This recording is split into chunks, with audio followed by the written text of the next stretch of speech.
Chapter 1. The Dissonance in the Music. In the beginning was the void, and in the void dwelt Eru, the One, who in Arda is called Ilúvatar. Before all things he made the Ainur, the holy ones born of his thought, and they sang before him. In those halls beyond time and space, where thought and sound were one, the greatest of these was Melkor, who possessed the mightiest gifts of all the Valar that were to come. Melkor's voice rose above all others in those early songs, weaving harmonies that spoke of power and majesty, of order imposed through strength. His music was glorious to hear, filled with themes of dominion and control, and for long ages he believed himself the greatest of all Eru's children. The other Ainur followed his lead in many melodies, for his understanding seemed deepest, his power most vast. But pride breeds corruption, and in Melkor's heart there grew a desire not merely to participate in the music, but to control it entirely. He began to weave discord into the song, at first subtle variations that seemed like mere improvisation, but gradually becoming more violent and alien to the original theme. Where Ilúvatar's music spoke of harmony and growth, Melkor's discord demanded submission. Where the true song celebrated beauty arising from complexity, his counter-melody sought to reduce all to simple, brutal order under his will. The first theme began to suffer under this assault.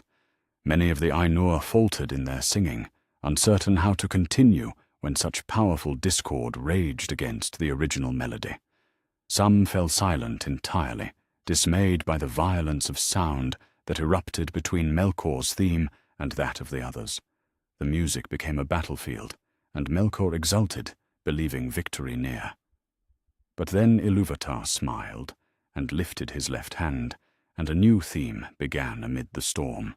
This second theme was like and yet unlike the first, deeper, more complex, yet somehow more unified despite its complexity. It gathered power slowly, drawing the voices of the faithful Ainur into a song more beautiful than what had come before. For a moment, Melkor's discord was overwhelmed, and he felt the first stirring of something he had never known: uncertainty. In desperation, Melkor poured all his power into his counter-theme, making it wilder and more chaotic than before. His music became a storm of noise, a cacophony of domination that sought to drown out all other sound. For a time it seemed he might succeed, for his theme was loud and forceful, and many of the Ainur again fell silent before its fury. Yet within the second theme, Melkor began to perceive something that filled him with a creeping dread. There were melodies arising that seemed to spring from no source he could identify, harmonies that responded to his discord, not with fear or submission, but with something far more disturbing: unpredictability. Where his music demanded one response, these strange new threads of song gave another entirely, weaving patterns he could not foresee or control. The harder Melkor tried to corrupt these elusive melodies, the more they seemed to slip away from his influence. They would seem to bend to his will for a moment, taking on the darkness of his theme, only to suddenly transform that very darkness into something entirely different. A sorrow that was somehow beautiful, a tragedy that nonetheless carried hope, a mortality that became a gift rather than a curse. "What is this?" Melkor raged within the music, his voice becoming discordant with frustration. "What manner of song can take my corruption and make it into something beyond my power to control?" The other Ainur, those who still sang faithful to Ilúvatar's theme, began to notice what their brother had discovered. Manwe, who was to be chiefest among the Valar, found his melody interweaving with these strange new themes, and he marveled at their nature. They seemed to arise not from the will of any single Ainu, but from something else entirely, something that existed in potential, waiting to be born into the music. Melkor's discord grew ever more frantic, as he realized that no matter what corruption he wove into the song, these mysterious themes found ways to transform his very malice into unexpected beauty. A melody that should have spoken only of despair instead sang of courage in the face of hopelessness. A harmony that he had twisted to represent enslavement became instead a song of freedom, chosen despite terrible cost. The more he tried to predict and control these themes, the more they eluded him. They seemed to operate by laws he did not understand, guided by a logic that was not his own. Where his music sought to impose a single, overwhelming order, these threads of song celebrated the beauty of choice, the strength that could arise from limitation, the power that lay hidden within seeming weakness. As the second theme reached its crescendo, Melkor made one final, desperate attempt to master these elusive melodies. He poured into his music all his vast power, all his accumulated knowledge, all his formidable will. The discord he created was terrible to hear, a sound like the breaking of worlds, the ending of all hope. But even this ultimate effort failed. The mysterious themes not only resisted his control, but seemed to use his very opposition as fuel for their own strange beauty. They sang of endings that were also beginnings, of defeats that carried within them the seeds of ultimate victory, of a gift so profound that even he, Melkor, mightiest of the Ainur, could neither comprehend nor possess it. For the first time since his creation, Melkor knew fear. It was then that Ilúvatar spoke directly to him, his voice cutting through all the tumult of the music. Mighty are the Ainur, and mightiest among them is Melkor. But that he may know, and all the Ainur, that I am Ilúvatar. Those things that ye have sung, I will show them forth, that ye may see what ye have done. And thou, Melkor, shalt see that no theme may be played that hath not its uttermost source in me, nor can any alter the music in my despite. For he that attempteth this shall prove but mine instrument in the devising of things more wonderful, which he himself hath not imagined. The vision that followed showed Melkor the meaning of what he had experienced. There in the unfolding cosmos he saw the birth of the children of Ilúvatar, the firstborn, who would be bound to the world until its ending, and the followers, whose fate lay beyond the circles of the world itself. It was these second-born, the race that would be called men, whose themes had so confounded him in the music. In that moment of revelation, Melkor understood why his power had failed against their melodies. The elves, for all their glory, were tied to the fate of Arda itself. Their themes, while beautiful beyond measure, followed patterns he could predict and, given time and effort, hope to corrupt or control. But men, the Atani, the second-born, their themes spoke of something entirely different. They would be mortal, their lives brief as the flicker of flame. But in that brevity lay a freedom that even he, immortal and mighty, could never possess. Their songs in the music spoke not of endless years bound to a single world, but of choices that mattered precisely because they were finite, of courage that blazed all the brighter for being temporary, of a destiny that led beyond the very foundations of creation into mystery that even the Ainur could not penetrate. Melkor's fear deepened as he realized the full implication. Here was a race he could wound, corrupt and torment, but never truly control. Their very mortality, which should have made them weak, instead made them unpredictable. Their brief span of life meant that each choice carried a weight and urgency that immortal beings could scarcely comprehend. And their ultimate fate lay not within the created world where his power held sway, but beyond it, in the presence of Ilúvatar himself. As the vision faded and the third theme began, Melkor's discord took on a new character. No longer was it merely the rage of pride seeking dominion. Now it was tinged with something far more dangerous and desperate, the fear of one who has glimpsed his own limitations, who has seen that there are aspects of creation forever beyond his reach.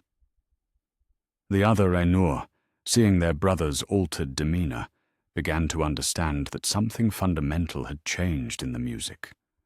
What had begun as prideful rebellion had become something darker and more complex, and fear that would one day drive the mightiest of their kind to acts of terrible desperation. And in the melodies that would one day give rise to the race of men, the seeds were already sown of the doom that would come upon Melkor.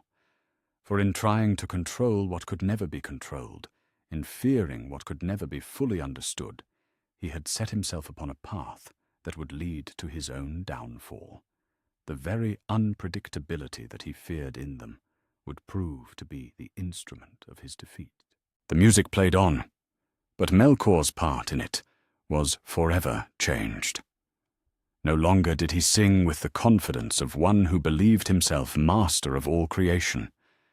Now his theme carried within it the discordant note of fear, fear of the mortal race whose destiny he could not foresee, whose choices he could not control, and whose ultimate fate lay forever beyond his power to influence. In the timeless halls, the first verse of a story was written that would span ages yet to come. The story of why the Dark Lord of Angband would come to fear above all things the brief, bright flames of mortal life that were the race of men. Chapter 2. The Gift That Cannot Be Stolen. In the elder days when Arda was young, and the Valar first descended from the timeless halls to give shape to the world, Melkor came also, driven by obsession with the vision he had seen. The music's echoes still rang in his mind, those haunting melodies he could neither predict nor control, themes that spoke of a mortality that was somehow strength rather than weakness. The world spread before them like an unwritten page, mountains rising at the Valar's command, seas filling the vast basins carved by their will. But while his brethren worked to shape a realm of beauty and order, Melkor's thoughts turned always to those mysterious themes from the second theme of the music. What was this gift of mortality that had so confounded his power? How could limitation become liberation? How could an ending be a beginning? In the great fortress he raised in the north, its peaks scraping the very dome of the sky, Melkor began his investigations. He summoned to himself the lesser spirits that had followed him into Arda, beings of fire and shadow who shared his rebellion but lacked his vast comprehension. Upon these Maiar who had become his servants, he began to work experiments that would have horrified even the Valar had they known. "Tell me of endings," he commanded Sauron, mightiest of his followers, as they stood in the furnace heart of Utumno.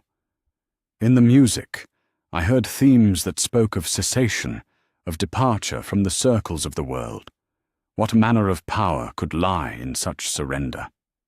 But Sauron, for all his cunning, could only shake his head in bewilderment. "My lord, we are bound to Arda until its ending. The thought of departure from the world is alien to our nature. Perhaps this is some weakness Ilúvatar planted in his design, meant to limit the power of these yet-to-come children?" Melkor's eyes blazed with frustrated fire. Weakness? No, he had heard strength in those melodies, a strength that had turned his very corruption into something beyond his control. There was power in mortality, but it was a power that operated by laws he did not understand. He began to experiment with the concept of endings. In the deep places beneath Utumno, he captured spirits of wind and water, beings who had come into Arda without allegiance to either himself or the Valar. Upon these, he attempted to impose artificial limitations, binding them to forms that could be destroyed, creating artificial mortality to study its effects. But each experiment failed to reveal the secret he sought.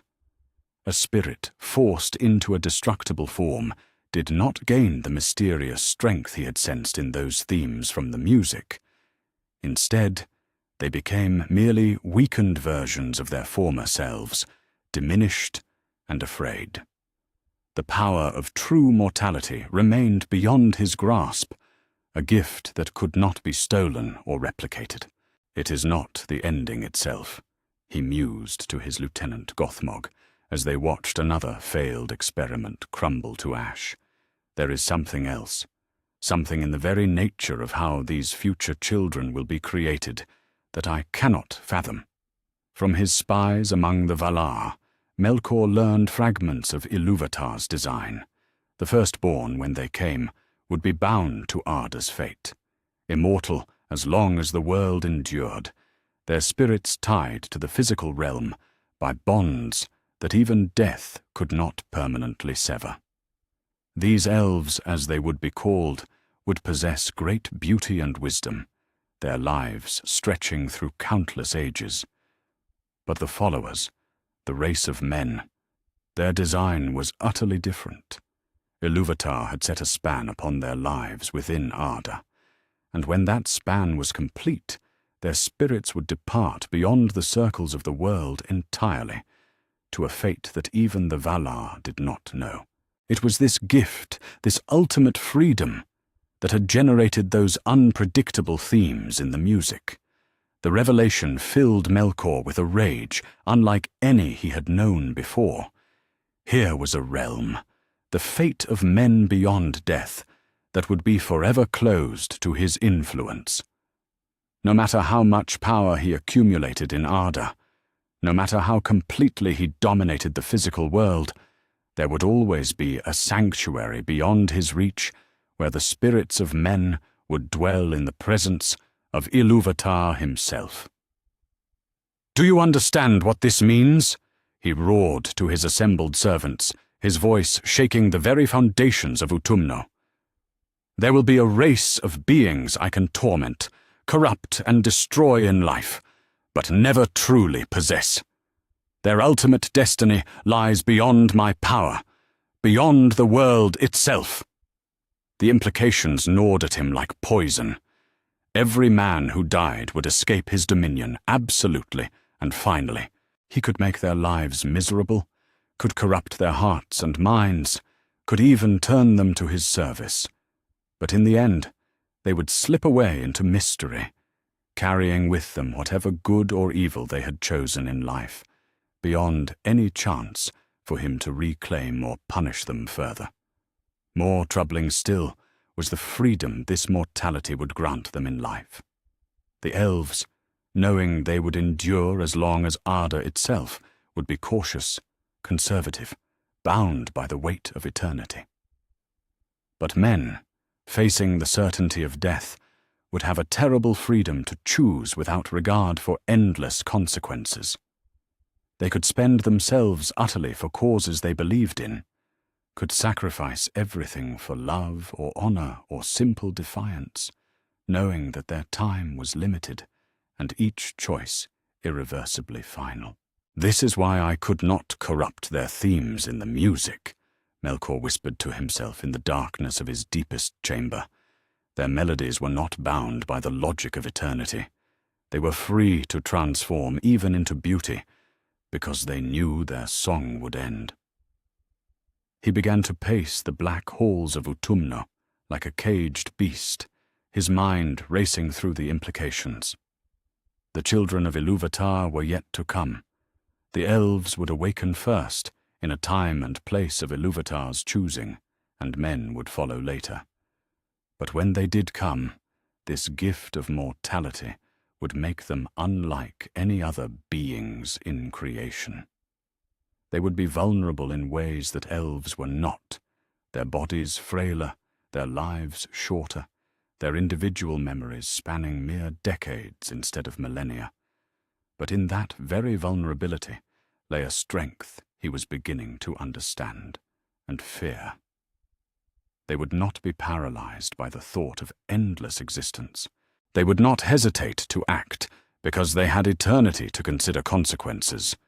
They would burn bright and brief like candle flames, and in that burning they would be capable of choices that could reshape the very foundations of the world. "I must reach them first," Melkor declared to Sauron. "When the time comes for their awakening, I must be there. If I cannot understand this gift of mortality, if I cannot steal or replicate it, then I must corrupt it at its source. I must teach them to fear death instead of embracing it as a gift. I must make them cling to life so desperately that they will serve me in exchange for the promise of extended years." But even as he spoke these words, Melkor felt the cold touch of doubt. In the music, even when he had corrupted their themes with the deepest malice, they had found ways to transform that very corruption into something beyond his prediction or control. What if corruption itself was not enough? What if the gift of mortality was so fundamental to their nature that even his lies and manipulation could not fully destroy it? For the first time since his creation, Melkor contemplated the possibility of absolute failure. Not mere defeat, which could be reversed given time and power, but failure so complete that his enemy's victory would be written into the very nature of existence itself. The race of men would be living proof that there were aspects of creation beyond his reach, destinies he could not control, gifts he could neither steal nor destroy. The foundations of Utumno trembled as Melkor's rage shook the roots of the mountains. In seeking to understand the gift of mortality, he had instead discovered the boundaries of his own power. There would be a realm beyond Arda, where men's spirits would dwell, and he would never enter it. There would be choices they could make that his corruption could not fully determine. There would be songs they would sing that harmonized with the music of creation itself, adding new melodies that even he, mightiest of the Ainur, had not foreseen. The gift of mortality was not just an ending, it was a doorway to mysteries that lay beyond the reach of any created being. And in that realization, Melkor's fear began to crystallize into something harder and more bitter. The certain knowledge that no matter what victories he might win in Arda, no matter how many races he corrupted or kingdoms he destroyed, there would always be something beyond his grasp. The race of men would carry within their brief lives the seed of his ultimate defeat, not because they were stronger than him, but because their very nature transcended the rules by which power in Arda was measured. Their gift was not something that could be fought or conquered. It was something that simply existed beyond the reach of dominion itself. In the depths of Utumno, the Dark Lord of Angband began to plan for a war unlike any he had contemplated before. Not merely a war for control of Middle-earth, but a desperate struggle against the very concept of freedom itself. He would corrupt the gift if he could not steal it, pervert it if he could not understand it, and if all else failed, he would try to ensure that the brief flames of mortal life burned in service to his will rather than in defiance of it. But deep in his heart, deeper than pride or rage or ambition, a new emotion had taken root and begun to grow. For the first time in his existence, the mightiest of the Ainur was truly afraid. Chapter 3. Visions of the Dagor Dagorath in the black heart of Utumno, where no light of Varda's stars could penetrate, and the very stones wept with malice.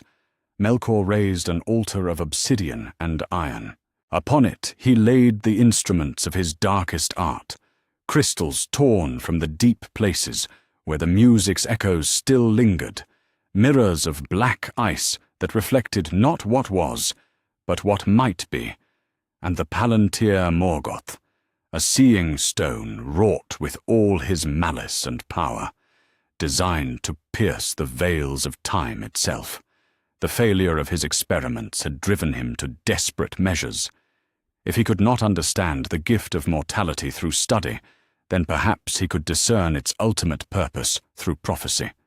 The future hung before him like an unwritten song, and he would force it to reveal its secrets, no matter the cost. "Show me," he commanded the darkness, pouring his vast will into the seeing stone. "Show me what becomes of these children yet to come. Show me how this gift of mortality will serve or destroy my purposes." The black crystal pulsed with malevolent light, and the chamber filled with shadows that moved against the laws of substance. Melkor felt his consciousness torn from his physical form, cast forward through the streams of time like a stone hurled into a vast river. Past and future became one, and he found himself witness to visions that would haunt him through all the ages to come. First he saw the awakening of the elves beneath starlight, their faces bright with wonder as they gazed upon the works of creation. Beautiful beyond mortal comprehension they were, and in their eyes burned the light of Valinor undimmed. He watched them grow in wisdom and skill, becoming the firstborn indeed, masters of song and craft and lore. But in their very perfection he saw also their limitation. Bound to Arda they were, their fates woven into the fabric of the world itself. Predictable in their nobility, comprehensible in their beauty. Then came a vision darker still, his own corruption spreading among them, the kinslaying at Alqualonda, the burning of the ships, the doom of Mandos falling upon the Noldor. He saw how his lies and malice could twist even these perfect beings, turning their virtues into sources of tragedy. But even in their fall, they remained bound by laws he could understand, following patterns of pride and folly that were familiar to his ancient mind. But then the visions shifted, and he beheld the awakening of the second-born. In a land far to the east, under the first rising of the sun, men opened their eyes upon a world already ancient. And in that moment of first sight, Melkor felt again the chill of recognition. These were the beings whose themes had confounded him in the music, whose melodies had transformed his very corruption into beauty beyond his control. The seeing stone showed him fragments of their history, their early wanderings, their encounters with his servants and his lies, the division of their tribes between those who accepted his darkness and those who turned toward the light. He saw the Edain crossing the mountains into Beleriand, their faces marked by suffering but undaunted by fear. He saw their alliance with the elves, and the courage they displayed against his servants. But it was not these early victories that filled him with dread. As his vision pushed deeper into the currents of time, he began to see glimpses of conflicts yet to come, wars that would shake the very foundations of Arda. And always, always, it was the race of men who stood at the crucial moments when fate itself hung in the balance. He saw a last alliance of elves and men standing before the dark tower he had not yet built, and though he could bring great power against them, in the end it was the unpredictable courage of mortal men that brought about his defeat. He saw the blade of a mortal king cutting the ring from his finger, saw his spirit flee broken and defeated, because mortals had dared attempt what immortals had deemed impossible. The visions grew darker and more fragmented as they reached toward the end of all things. He saw himself bound in the void, beyond the door of night, saw ages pass in the outer darkness, while Arda aged and changed beyond recognition. But even there, in exile and defeat, the seeing stone showed him one final, terrible truth. At the end of days, when the world grew old, and the Valar themselves grew weary, he saw himself breaking free from his prison. The Dagor Dagorath, the last battle, when all accounts would be settled, and the fate of creation itself would hang in the balance. In that vision, he saw armies beyond counting, saw the very Ainur themselves take physical form for the final war. The dead would rise, the hidden things would be revealed, and all the powers of darkness and light would meet in ultimate conflict. For a moment, his heart exulted, for in the vision he seemed to command forces vast enough to overwhelm all resistance. Dragons beyond measure darkened the sky. Demons from the depths of Angband marched in their millions, and the very foundations of Arda trembled before his wrath. Surely this would be his victory, his final triumph over the designs of Ilúvatar. But then the vision shifted focus, and Melkor saw what role the race of men would play in that ultimate battle. They did not come as armies arrayed for war, nor as great heroes wielding weapons of power. Instead, they came as something far more troubling. They came as participants in a new music. He saw them standing alongside the Ainur themselves, not as servants or subjects, but as equals in the creation of the second music of the Ainur. The very music that had begun all things would be renewed, but this time it would not be sung by the Ainur alone. The mortal voices of men would join with the immortal voices of the Holy Ones, and together they would create harmonies that would reshape the very foundations of existence. In that second music, Melkor saw his ultimate defeat, not conquered by force of arms, not overthrown by superior power, but simply irrelevant. The music would flow around and through his discord, incorporating even his rebellion into patterns of beauty so vast and complex that his malice would become nothing more than a single note in a symphony of redemption. And the key to it all, the element that made this second music possible, was the gift of mortality itself. Because men could die, because their individual songs were brief and poignant and complete, they could sing themes that the immortal Ainur could never achieve. Their very limitations became their strength, their endings their beginning, their mortality the source of their freedom to create new melodies that had never been heard before. The vision of the second music was the most terrible sight Melkor had ever beheld, more fearsome than any army, more devastating than any defeat, for in it he saw that his rebellion itself would ultimately serve Ilúvatar's purpose, that even his mightiest efforts at destruction would only provide themes for an ever greater creation. And at the heart of this cosmic redemption would be the race of beings he could neither fully predict nor completely control. With a roar that shook Utumno to its very foundations, Melkor tore himself free from the vision and shattered the seeing stone with his fist. The black crystal exploded into fragments that cut his hands, and his dark blood flowed across the obsidian altar. But the pain of his wounds was nothing compared to the agony of what he had seen. "It cannot be!" he raged, his voice echoing through the vast chambers of his fortress. "I am Melkor, mightiest of the Ainur. I will not be undone by these brief sparks of mortality." But even as he spoke the words, he knew them for the desperate lies they were. The visions had shown him truth, terrible and undeniable. The race of men would be the instrument of his ultimate defeat, not because they were stronger than him, but because their very nature transcended the cosmic order in which his power operated. He could corrupt them, torment them, turn many of them to his service. And indeed, the visions had shown him doing exactly that. But he could never fully control them, never completely predict them, and in the end, their gift of mortality would enable them to participate in acts of creation that lay beyond his comprehension. For the first time since his creation, Melkor understood the true scope of his rebellion's futility. He had set himself against Ilúvatar's design, believing he could impose his own will upon creation. But the gift given to men revealed that creation itself was vaster than any single will, even his own.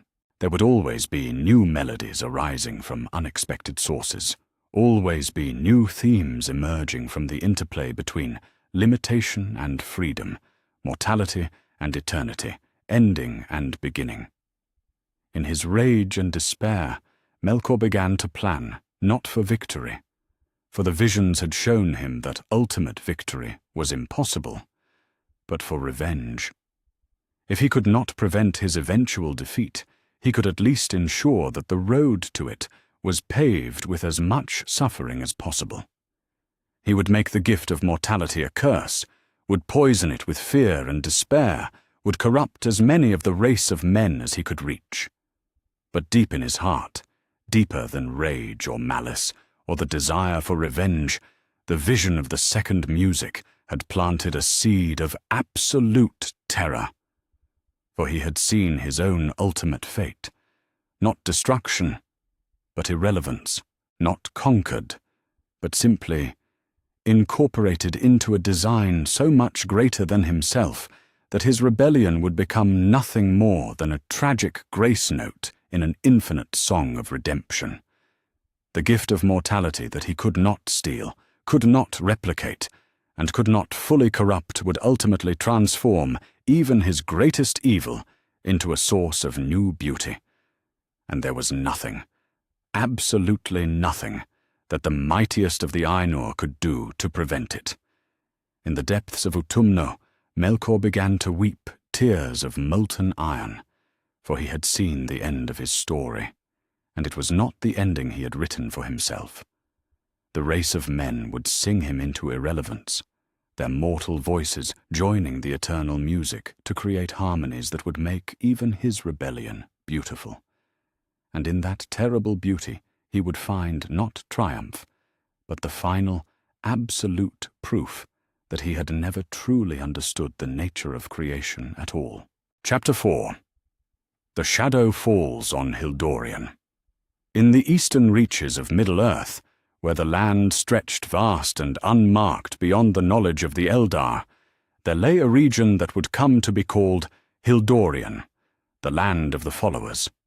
For countless ages it had lain empty under starlight, waiting for the moment ordained before the beginning of the world.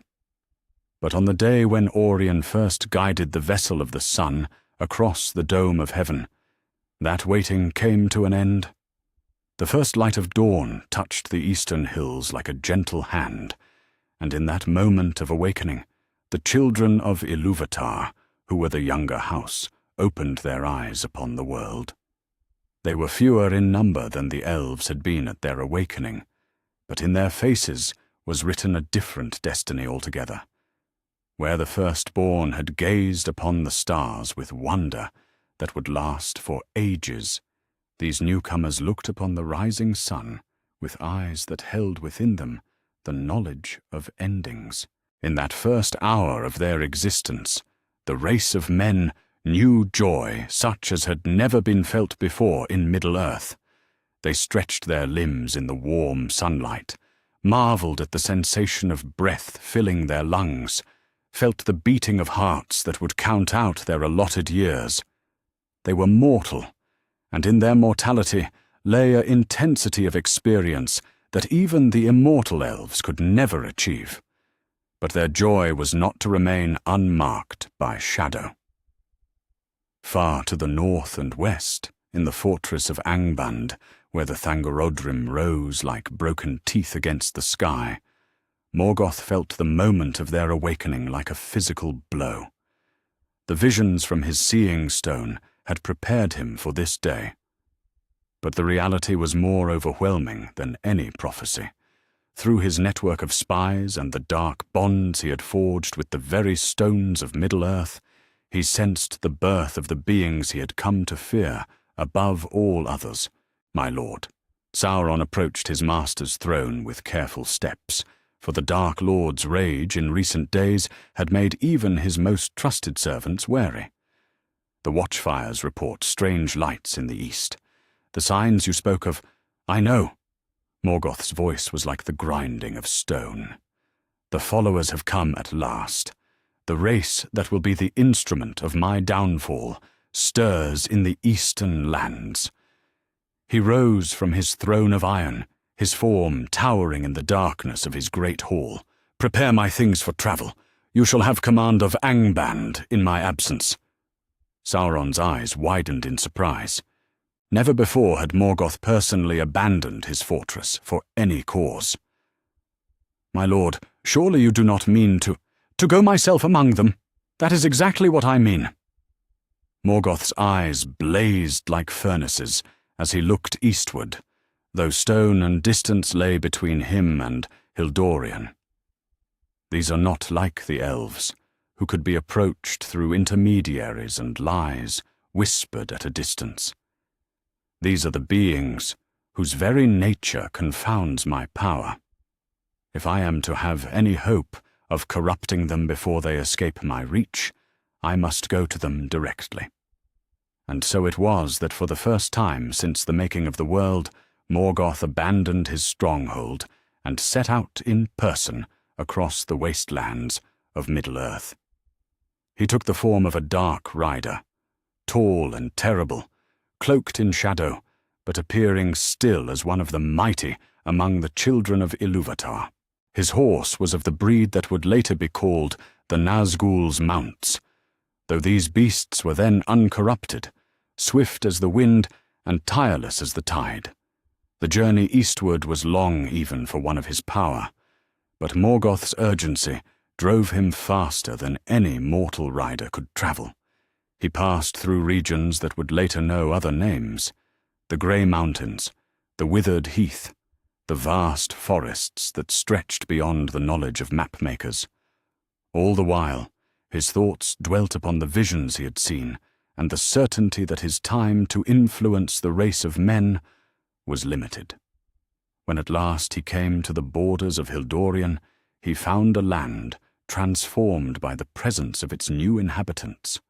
Where before had been only empty hills and quiet valleys, now there was life beyond measure. Men had spread across the eastern lands with a rapidity that amazed even him, their brief lives driving them to explore and expand at a pace the immortal elves would never match. He observed them first from afar, hidden by the arts that made him mighty among the Ainur. What he saw both fascinated and troubled him. These were indeed the beings from his visions, mortal, vulnerable, their individual lives flickering like candle flames in the wind. But in their very brevity was a vitality, an intensity of purpose that set them apart from all other creatures he had encountered. They had already begun to organize themselves into tribes and families, to build primitive shelters, to develop languages and customs. Most remarkable of all, they had begun to sing, simple melodies at first, work songs and lullabies and chants to mark the passage of their brief days. But in those songs, Morgoth heard echoes of the themes that had so confounded him in the music of the Ainur. Even in their simplest expressions, the race of men created harmonies that operated by laws he could not fully comprehend. It was time for direct intervention. Morgoth chose his approach carefully. Rather than revealing himself in his full, terrifying majesty, he took the form of one who might seem to be a great king among men, tall and commanding but not beyond mortal comprehension. His clothing was rich but not ostentatious, his manner grave but not unfriendly. Only his eyes, if one looked closely, betrayed the vast malice that dwelt within. He first approached a group of men who were gathered around a fire as the sun set on what was, perhaps, their 20th day in the world. They looked up at his coming with curiosity rather than fear, for they had not yet learned to be afraid of strangers. In their faces he saw the openness of the newly awakened, the trust of those who had not yet encountered evil. "Greetings, children of the dawn," he said, his voice carefully modulated to seem warm and paternal. I have travelled far to look upon you, for word of your awakening has spread even to the distant lands where I dwell. The eldest among them, a man whose hair was already beginning to show grey, though he had lived less than a month, rose to meet him. Welcome, stranger. I am called Emin, for I was first among our people to wake beneath the sun. Will you share our fire and our food? We have little, but what we have is freely given. Morgoth inclined his head graciously, though inwardly he marvelled at their innocence. Here was a trust so complete that they would invite any stranger to share their hearth, a generosity so natural that they offered their meagre provisions without thought of cost. It would make his work both easier and more urgent. Easier because they would listen to his words without suspicion, more urgent because such innocence would not last long in a world where his enemies dwelt. As they shared their simple meal, Morgoth began his corruption with subtle questions. "Tell me of your awakening," he said. "What do you remember of your first moments in this world?" The man called Imin smiled with the joy of memory. "We woke beneath the light of the great fire in the sky. The sun, we have named it. Its warmth was the first thing we felt, and we knew immediately that we were part of something vast and wonderful.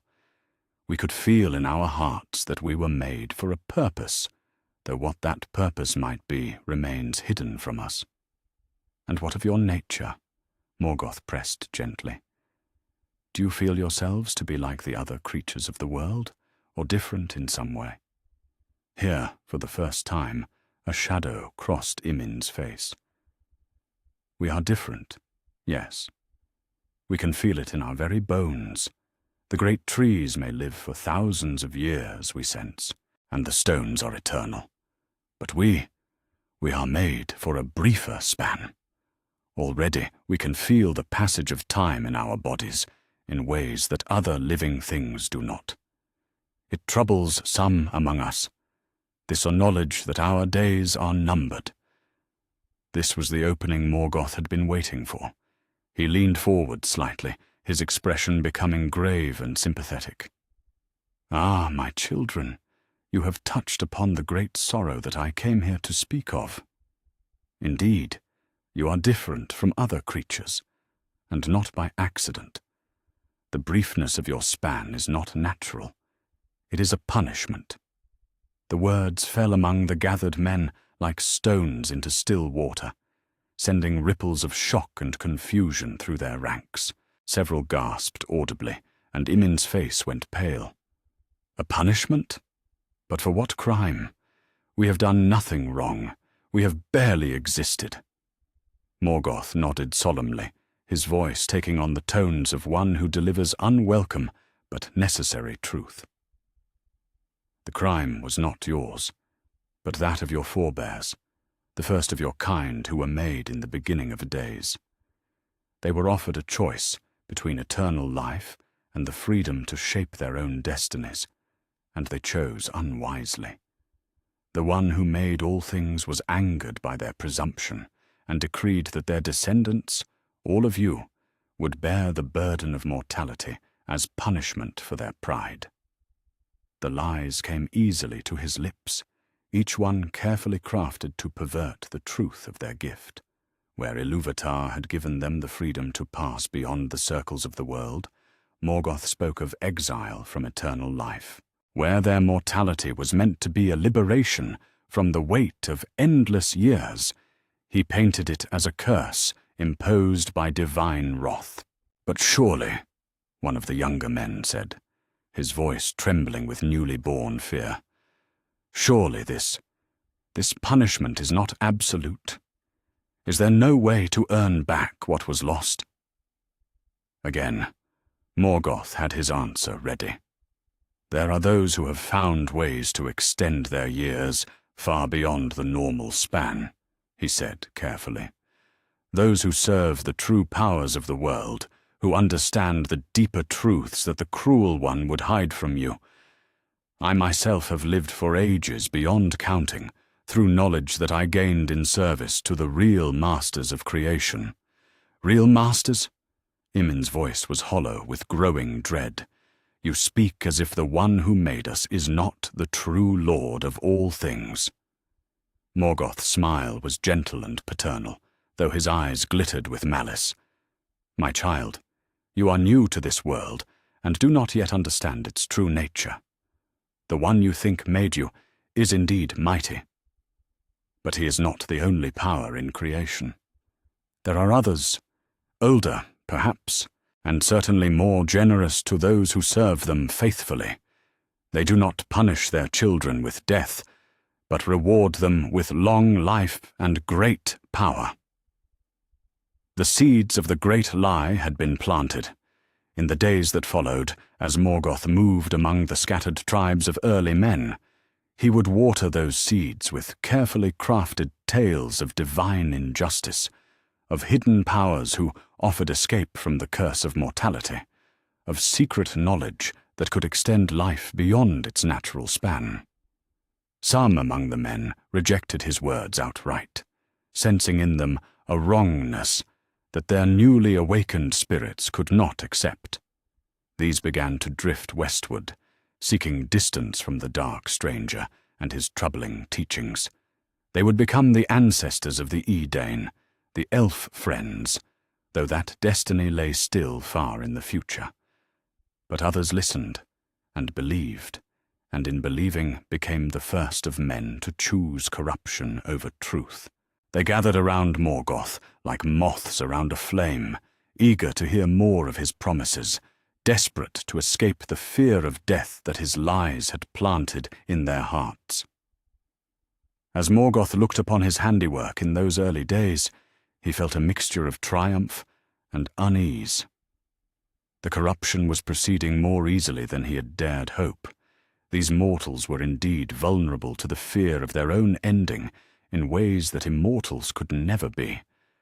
But even as many bowed before his promises of extended life, he could see in their eyes that unpredictable spark that had so troubled him in his visions.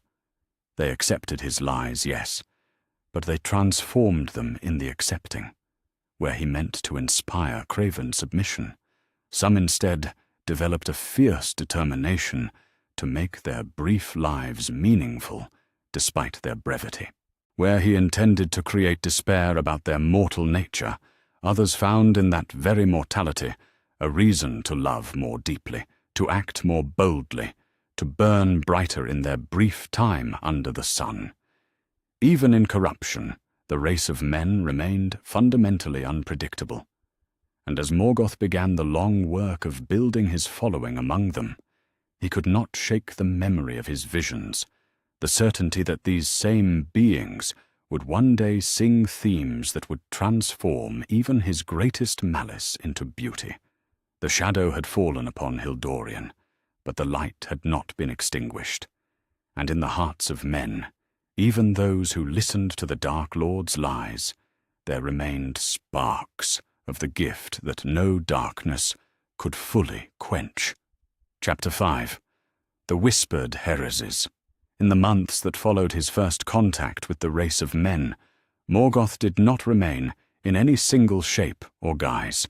Like a plague that spreads by changing its nature, he moved among the scattered tribes of Hildorian, appearing now as a wise elder, now as a powerful warrior, now as a mysterious prophet who claimed knowledge of the world's hidden truths. Always he was careful to seem as one of their own kind, though greater in wisdom and power than any they had yet encountered. To the tribe led by Imin, he appeared as Melkarn the Grey, a wanderer who claimed to have walked the earth since the first dawn, and learned the secret paths between the seen and unseen worlds. His beard was long and silver, his eyes held depths of ancient knowledge, and his voice carried the weight of sorrows too great for mortal hearts to bear alone. "You ask me why your people must die while the stones endure forever," he said to them as they gathered around their evening fires. "The answer lies in the jealousy of the one who claims to have made all things. He fears that if men were to live as long as the mountains, they would grow to rival his own power. So he decreed that your lives should be brief, that you should be kept weak through the fear of ending. The words were crafted with all the cunning that ages of rebellion had taught him. He did not deny that their creator existed, for that would have strained credibility beyond breaking. Instead, he painted Ilúvatar as a tyrant, jealous and cruel, who kept his children in bondage through the threat of death. The truth, that mortality was a gift that freed men from the bonds that held other creatures to Arda, he twisted into its opposite. Among the tribe of Tata, he took the form of Barangol the Mighty, a king whose muscles seemed carved from stone and whose presence commanded instant respect. To these people, who had begun to prize strength above other virtues, he spoke different words but with the same poisonous intent. The one who made you gave you weak bodies that age and fail, he told them as they practiced with the crude weapons they had begun to fashion.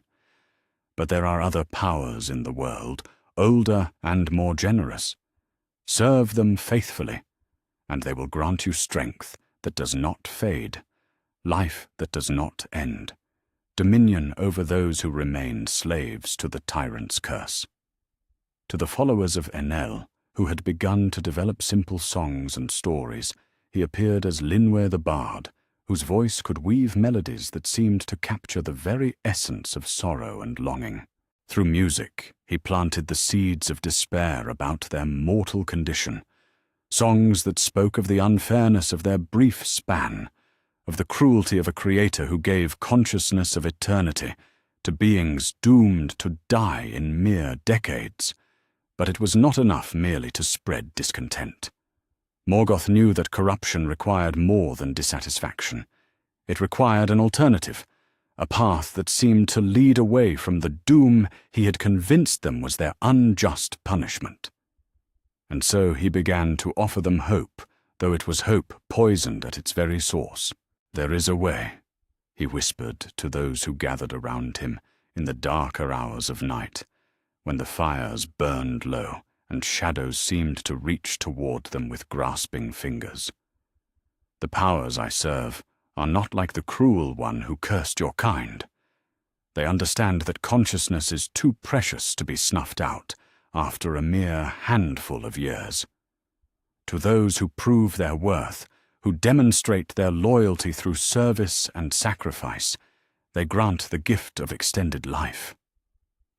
The proof he offered seemed compelling to minds still innocent of deception.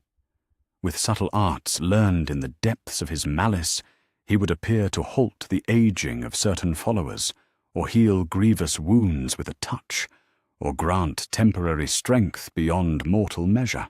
What they did not understand was that these seeming blessings came at a terrible cost. Each gift bound them more tightly to his will, making them dependent on his power, and increasingly willing to do whatever he demanded to maintain their supposed reprieve from mortality. The first altars to the true powers were simple affairs, stones arranged in circles, offerings of food and drink placed upon rough-hewn surfaces. But as Morgoth's influence deepened, the rituals grew darker and more demanding. He convinced his followers that the powers they served required proof of devotion more substantial than mere words or simple offerings.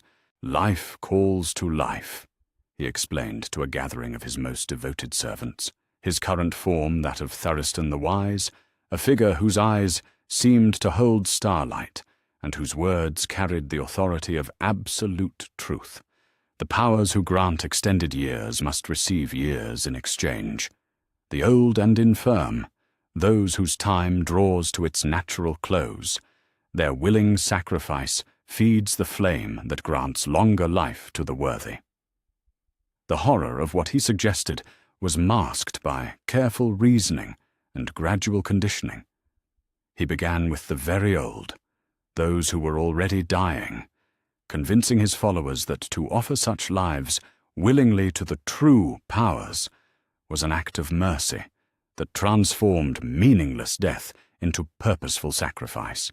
From there, it was a small step to including the severely injured, then the chronically ill, then those who simply seemed unlikely to contribute meaningfully to the tribe's welfare.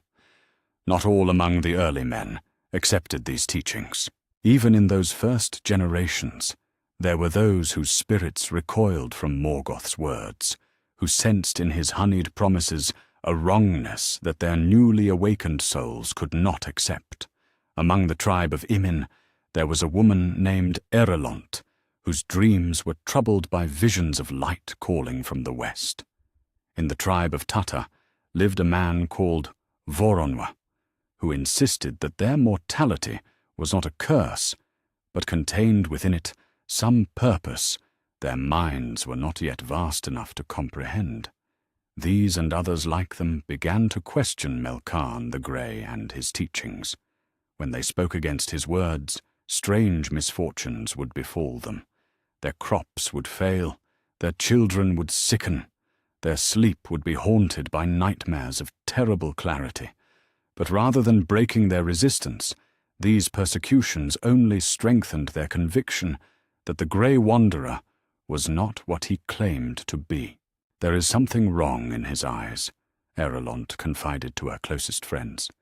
"When he speaks of the powers he serves, I see in them a hunger that has nothing to do with wisdom or mercy. And his promises, they feel like chains disguised as gifts." Voronwer nodded grimly. "I have watched those who accept his blessings most completely. They grow strange, distant from their families, more concerned with the rituals he teaches than with the bonds of kinship that once held them. Whatever power he offers, it comes at the cost of something essential to what we are." As word of these concerns spread, a division began to appear among the tribes of men. On one side were those who had fully embraced Morgoth's teachings, who performed his dark rituals and looked to him as the path to escape from their mortal condition. These called themselves the Morothrim, the children of darkness, though they believed they were enlightened above their benighted brethren. On the other side were those who rejected his words entirely, who maintained that their mortality, whatever its source, was not the evil thing he claimed it to be. These began to call themselves the Hildor, the followers of the light, though as yet they had no clear understanding of what light they followed. Between these two extremes lay the majority, those who were troubled by Morgoth's teachings, but not yet ready to reject them entirely, who accepted some of his words while rejecting others, who remained suspended between hope and fear, truth and lies. It was among this middle group that Morgoth focused his most subtle efforts. To them he appeared not as a teacher of absolute doctrines, but as a sympathetic counselor who understood their doubts and fears. He would listen to their concerns with apparent compassion, acknowledge the validity of their worries, and then gradually guide them toward accepting just one more compromise, just one more step away from their initial instincts. "I understand your reluctance," he would say to those who balked at the more extreme rituals. "You are right to be cautious. The powers I serve demand proof of sincerity. Yes, but they are not unreasonable. Start small, a simple offering, a brief ritual performed in private. See if you do not feel the blessing in your bones, the strength flowing into your limbs. You need not commit to anything greater until you have experienced the truth for yourself." This gradual approach proved devastatingly effective. Many who would have fled in horror from the full scope of his corruption found themselves drawn in step by step, each compromise making the next seem smaller, each acceptance of his power making independence seem more difficult and less desirable.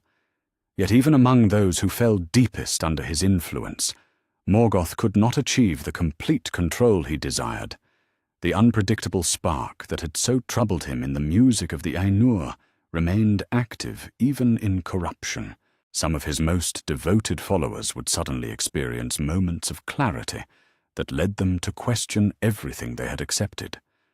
Others would interpret his teachings in ways he had not intended, finding in his words justifications for acts of unexpected mercy or rebellion against his will. Most disturbing of all, some of those who served him most faithfully began to develop their own understanding of the powers they worshipped, creating variants of his rituals that incorporated elements he had never taught, developing doctrines that went beyond what he had revealed. Even in accepting his lies, they were transforming them into something he could not fully predict or control. As the seasons turned and the first children born since the awakening grew toward maturity, the division among men deepened. The Morothrim built dark temples in hidden valleys where they performed rituals that grew ever more elaborate and terrible. The Hildor began to gather in councils, sharing their dreams of light in the west and making plans for a great journey away from the shadow that had fallen upon their birthplace. And in the shadows between, moving from form to form, from tribe to tribe, Morgoth continued his work of corruption. But with each passing day, he became more aware of the fundamental limitation of his power. He could lie to them, threaten them, bribe them with false promises, but he could not change the essential nature that Ilúvatar had given them. Their mortality remained, transformed by his lies from gift to curse, but still beyond his ability to alter or control. The race of men remained as unpredictable as ever, capable of choices that confounded his expectations, of insights that pierced through his deceptions, of resistance that arose from sources he could not identify or counter. Even those who served him most faithfully carried within themselves the spark of that terrible freedom that would one day enable them to sing themes beyond his comprehension. In the growing darkness of Hildorian, where the shadow of the first lie fell ever deeper across the children of the dawn, the seeds were being sown of conflicts that would shape the ages to come. And at the heart of it all was Morgoth's growing realization that even in corruption, the race of men remained fundamentally beyond his power to truly control. Chapter 6. The Atani and the Escape. The decision did not come all at once, but grew like the dawn, slowly at first, then with gathering light until it could no longer be denied. In the scattered camps of the Hildor, those men who had rejected Morgoth's poisoned teachings, dreams had become a common language. Night after night, the same visions came to many. A great light calling from the western lands, mountains crowned with stars, and voices singing in tongues they did not know but somehow understood. Erelont was among the first to speak openly of what these dreams might mean. In a gathering of the tribes that had remained free from the shadow's deepest touch, she stood before the assembled people with her face bright with purpose that had been growing in her heart for many moons. "The dreams call us away from this place," she said, her voice carrying across the circle like a bell. "Every night I see the same vision. A land beyond the mountains, where the shadow has not fallen, where beings of light dwell who haven't forgotten the true nature of our gift. The darkness that has taken root here in our birthplace need not be the end of our story." For Onwer nodded grimly from his place in the circle. The corruption spreads with each passing season. More of our people turn to the dark rituals. More accept the lies about our mortality being a curse. Soon there may be none left who remember that we were meant for something greater than cowering before false promises of extended years. Around them sat the leaders of what had come to be called the Atani, the second people, though they did not yet fully understand the significance of that name. There was Beor the Old, whose wisdom had guided his tribe away from the worst of the Shadow's influence. Beside him sat Marach the Bold, whose people had wandered farthest in their search for lands untainted by darkness. And there, too, was Haldad the Steadfast, whose folk had suffered much at the hands of those who served the Dark Lord, yet had not wavered in their rejection of his teachings. "The journey west will be perilous," Beor said thoughtfully, stroking his grey beard. "We know nothing of what lies beyond the great mountain ranges. There may be deserts where no water flows, or creatures more terrible than any we have yet encountered. And surely the Dark One will not allow us to depart unopposed." "Then we die free rather than live as slaves," Marak declared, his hand instinctively moving to the crude sword at his side. "Better to perish in pursuit of light than to remain here and watch our children's children lose themselves in ever deeper darkness." The council that followed lasted through 3 days and nights. They debated routes and supplies, leadership and organization. But beneath all the practical concerns lay a deeper question. What were they truly seeking in the West? The dreams spoke of light and song, of beings who knew truths that had been hidden from them. But were these visions real guidance, or merely the desperate hopes of minds unwilling to accept their circumstances? It was Haldad who provided the answer that settled the matter. "I have lived long enough to see the change that has come over our people since the Grey Wanderer first appeared among us," he said. "Whatever the truth of our mortality, whatever the nature of our gift, I know this. The path he offers leads only to greater darkness. Even if the Western dreams prove false, even if we find nothing but empty lands and early death, we will have chosen our own fate rather than accepting his." The decision made, the preparations began in earnest. They would travel in 3 great companies, following different routes to avoid presenting a single target for their enemies. Beor would lead his people along the northern paths through the lands that lay closest to the growing shadow of Angband. Marak would take the central route, across the Great Plains and through the mountain passes. Haldad's folk would go south, along the shores of the sea they had lately discovered, seeking a way through the coastal ranges. But as the Atani made their preparations for departure, word of their plans reached other ears. In the dark temples of the Morothrim, the corrupted men who served Morgoth's will, priests and acolytes reported to their masters that the faithful were preparing to flee. The news traveled swiftly through the network of shadows that the Dark Lord had woven across Hildorian, reaching at last the mighty fortress of Angband itself. "They seek to escape," Sauron reported to his master, his voice carefully neutral, though his eyes burned with anger. "The tribes that rejected your teachings gather for a great migration westward. They speak of dreams and visions, calling them toward the lands where the Eldar dwell." Morgoth's rage at this news was terrible to behold. The very stones of Ongband trembled as his wrath shook the mountain to its roots. For long ages he had worked to corrupt the race of men at their source, to poison their understanding of their gift before they could escape his influence.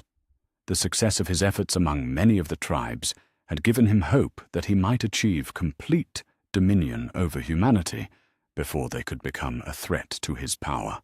"Send forth the hunters," he commanded, his voice like the grinding of millstones. "Let the orcs harry their path. Let the corrupted men turn against their former kindred. They mustn't reach the lands where the accursed Noldor dwell. If they cannot be turned to my service, then let them perish in the wilderness." The great migration began under cover of darkness, on a night when no moon lit the sky. In 3 separate streams, the Atani departed from the lands of their birth, carrying with them only what they could bear on their backs and in their hearts. Children who had never known any home but Hildorian wept as they were led away from familiar places. Elders who had lived through the First Awakening looked back with sorrow at the corruption that had overtaken so many of their kindred. But there were songs, too, soft melodies that spoke of hope and determination, of trust in the light that called them westward. In these songs, Morgoth would have recognized echoes of the themes that had so confounded him in the music of the Ainur, melodies that transformed even sorrow into a strange beauty, that found strength in endings and beginnings in loss. The pursuit began almost immediately. From the dark places of Hildorian came creatures that had not been seen since the earliest days. Orcs bred in the pits beneath the shadow, twisted and evil beings that delighted in causing pain and spreading fear.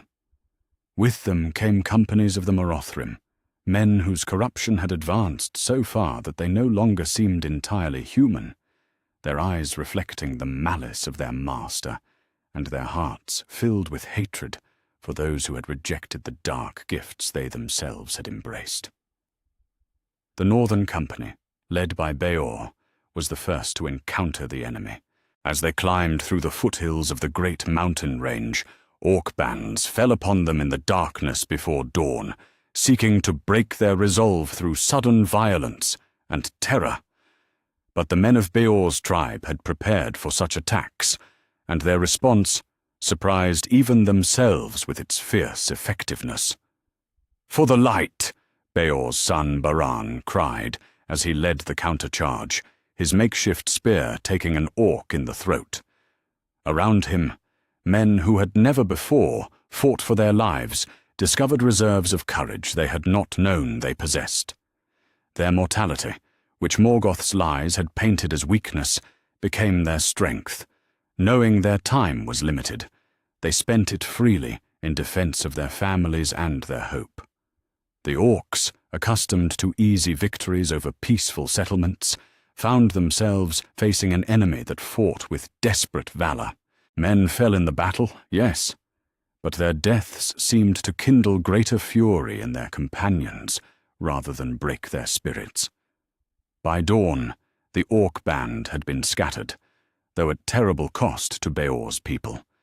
Marak's central column faced different dangers as they crossed the Great Plains. Here, the corrupted men who pursued them used tactics of treachery rather than open assault. Former friends and kinsmen appeared among them, speaking words of false reconciliation, claiming that the Dark One offered forgiveness to those who would return and accept his teachings. Some among Marak's people were swayed by these pleas, slipping away in the night to rejoin their corrupted kindred. But for each one who fell away, 2 others seemed to grow stronger in their resolve.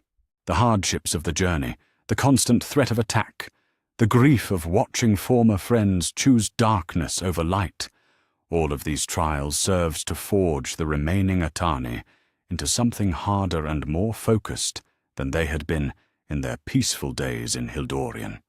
Huldad's Southern Company faced perhaps the greatest peril of all, for their route took them through lands where the very earth had been poisoned by dark sorcery.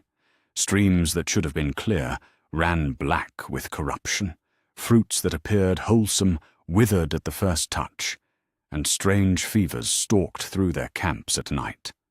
Many died not from enemy action, but from the subtle malice that had been woven into the very substance of these southern regions.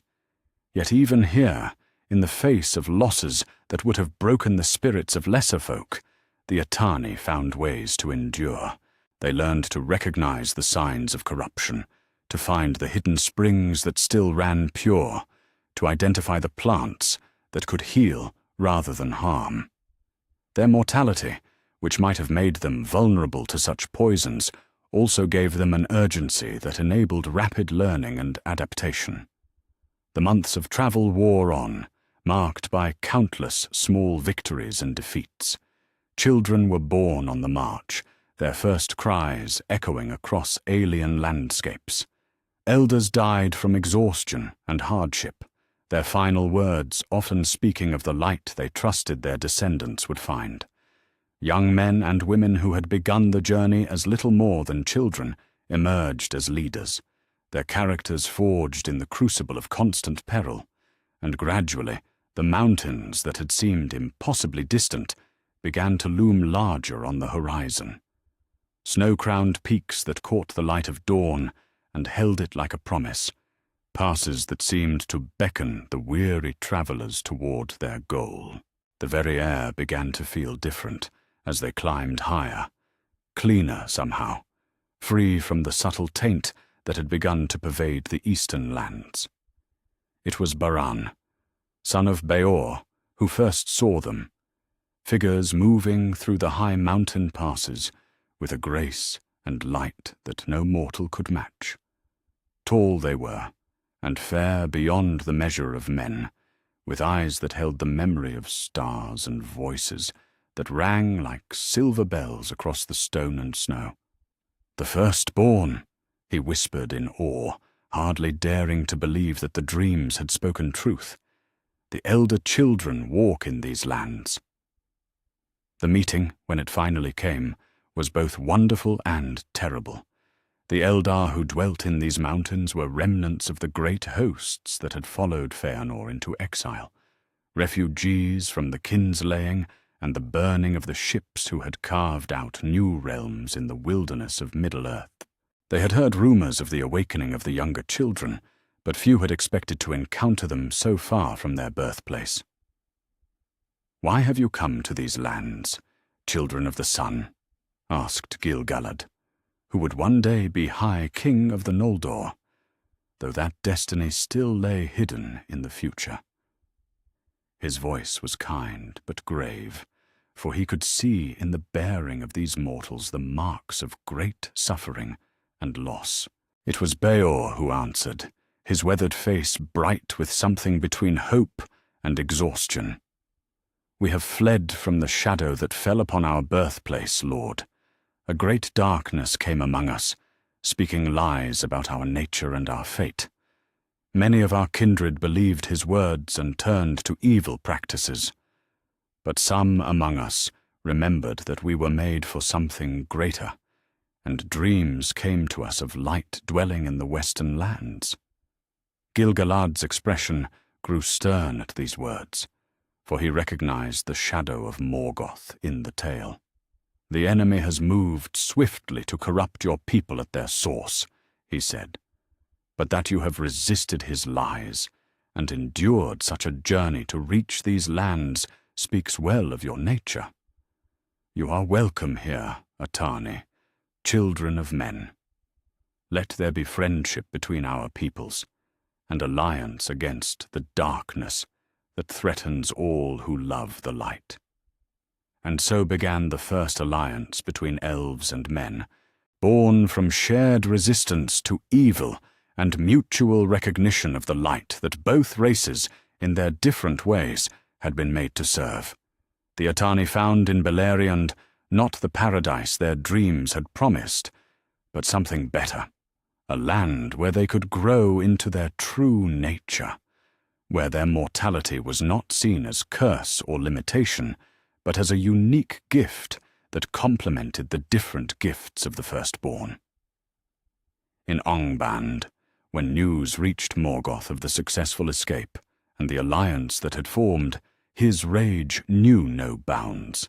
For the first time since his rebellion began, a significant portion of the race of men had slipped entirely from his influence, finding their way to his greatest enemies and joining their cause. The implications were clear. He had failed in his primary objective of corrupting humanity at its source. But even in his fury, Morgoth could not fail to notice the disturbing pattern that had emerged. The very hardships and persecutions he had inflicted upon the Atani had served only to strengthen their resolve and clarify their purpose. Their mortality, which should have made them vulnerable, had instead given them a fearlessness in the face of death that enabled extraordinary courage, and their brief lives, which should have limited their impact, had instead created an intensity of purpose that impressed even the immortal Eldar. Once again, his efforts to break the race of men had succeeded only in revealing new aspects of their unpredictable nature. and now they had found allies among his greatest enemies, creating a partnership that he could not fully foresee or counter. The war for Middle-earth had entered a new phase, and for the first time since the race of men had awakened, Morgoth began to understand that they might indeed prove to be the instrument of his downfall.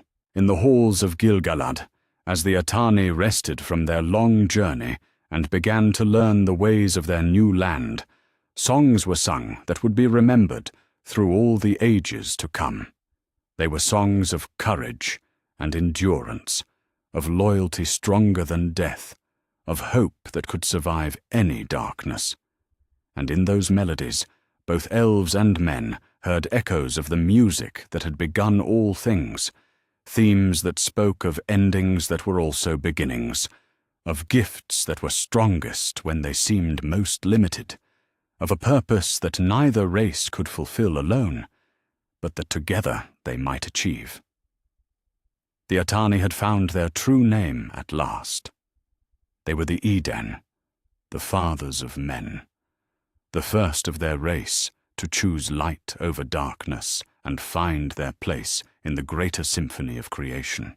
And though many trials lay ahead, though greater wars and deeper sorrows awaited them, they had taken the first crucial step on the path that would lead, in time, to the very victory that Morgoth had seen in his visions of the Dagor-Dagorath.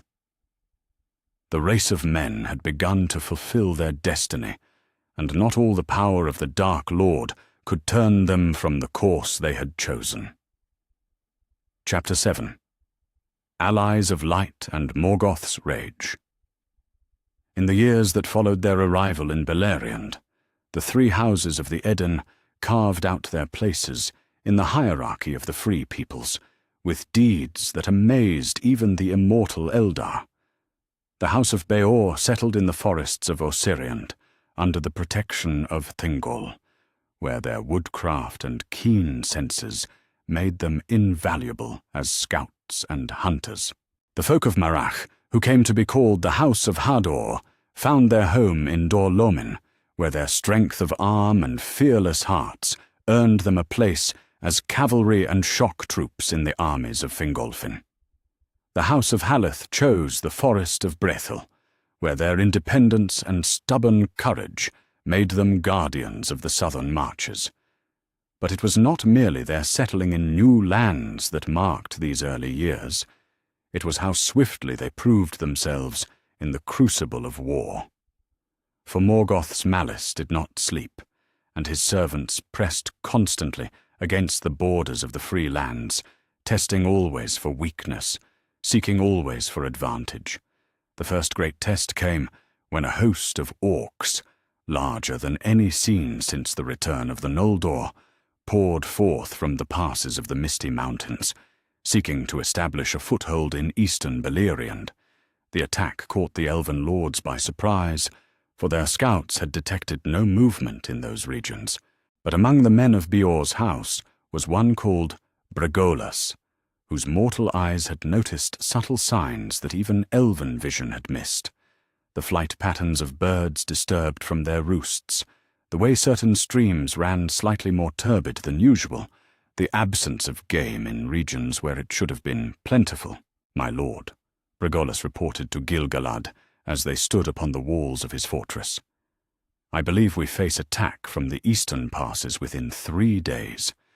The signs are small, but taken together, they speak of a great host moving in concealment through the mountains."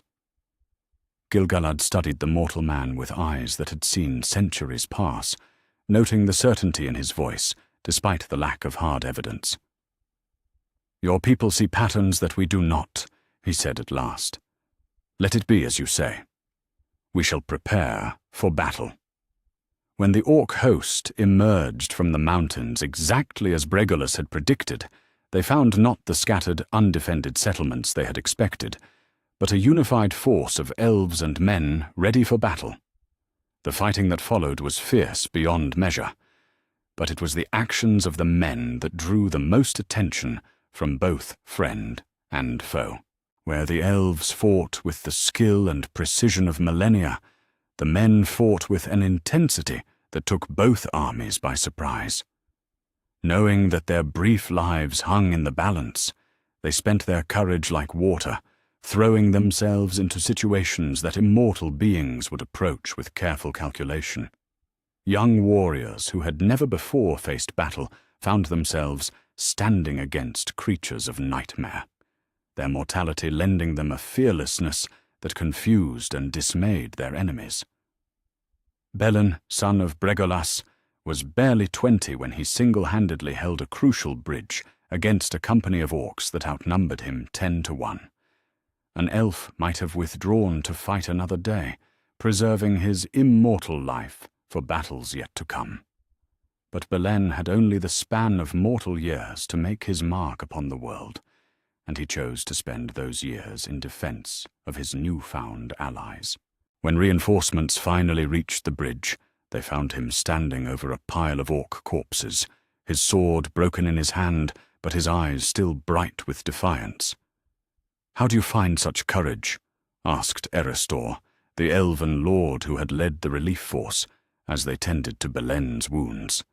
The young man looked up with eyes that held depths no immortal could fully comprehend.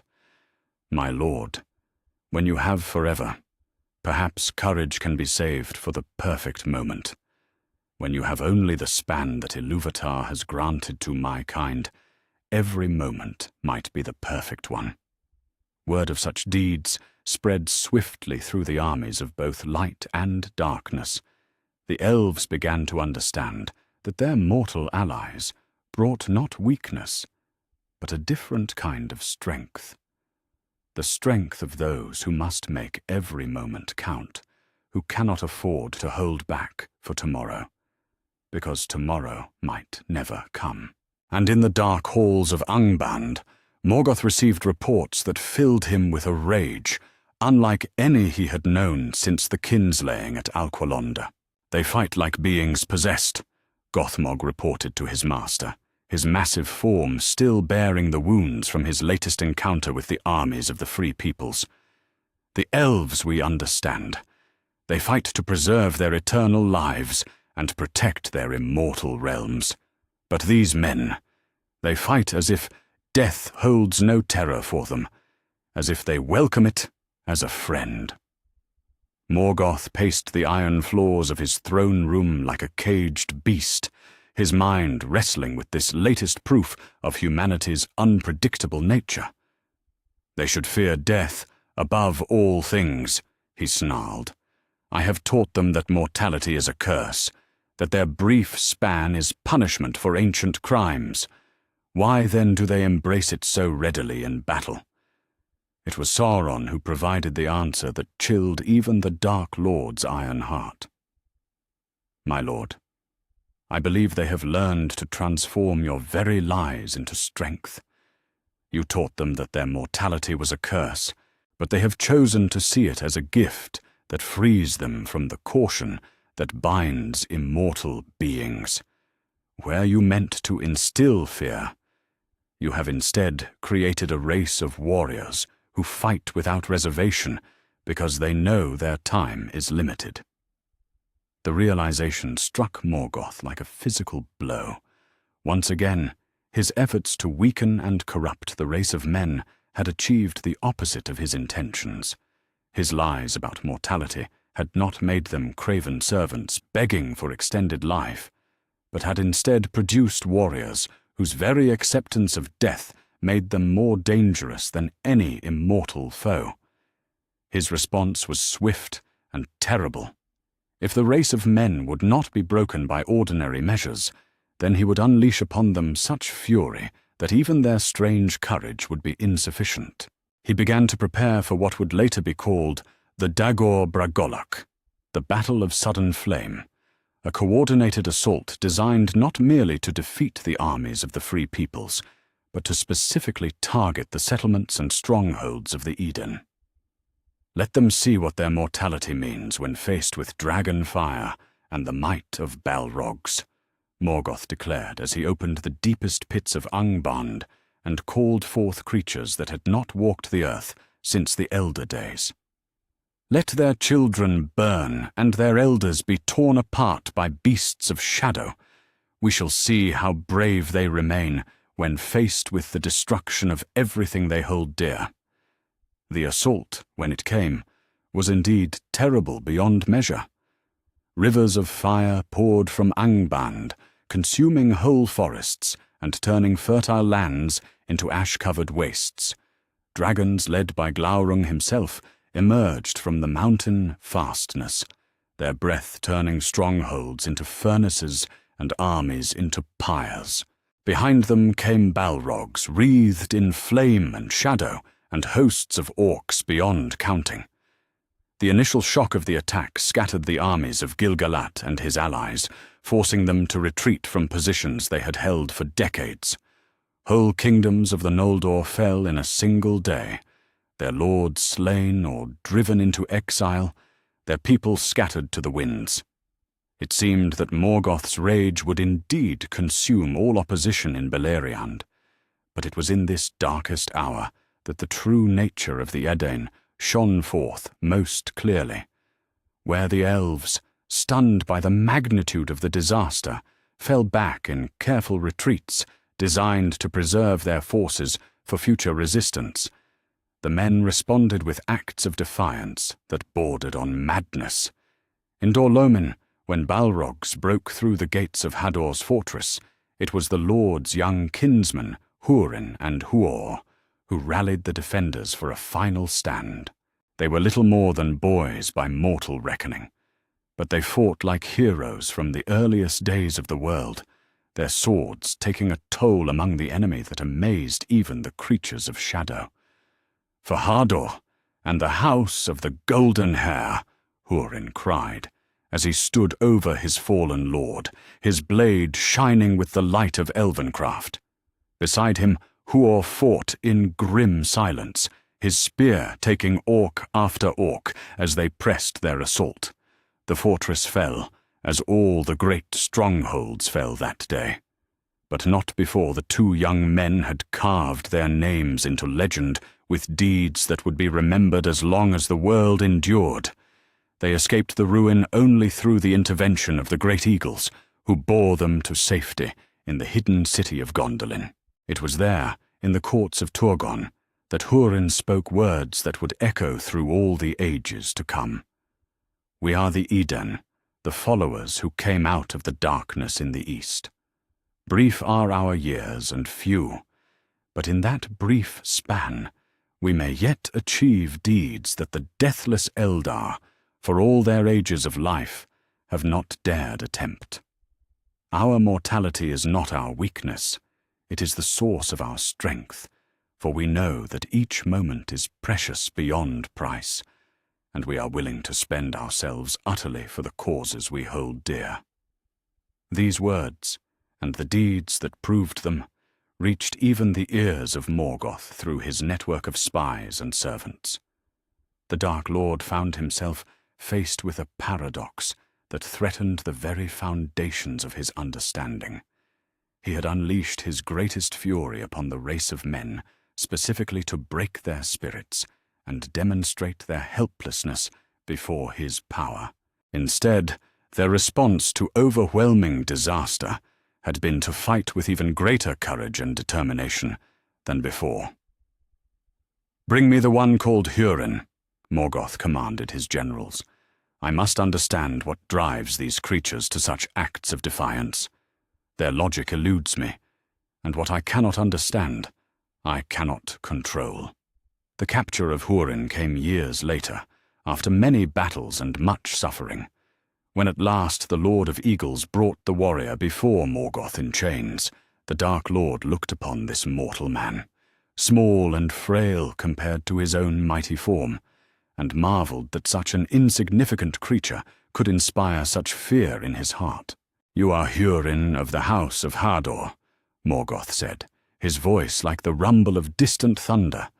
"You have cost me dearly in servants and time. Your people's resistance has delayed my plans by years. Tell me, mortal, what drives you to throw away your brief life in futile opposition to my power?" Hurin raised his head, his eyes meeting those of the Dark Lord without flinching. "I do not throw away my life, Morgoth Bauglir. I spend it as I choose, in defense of those I love, and in service to the light that called my people out of the darkness. You may have power over my body, but my will remains my own, and that will chooses to defy you until my last breath."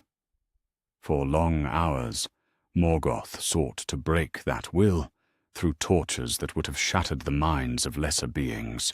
He showed Hurin visions of the destruction his defiance would bring upon his family, promised him power and long life if he would but acknowledge Morgoth's supremacy, threatened him with sufferings beyond imagining if he continued his resistance.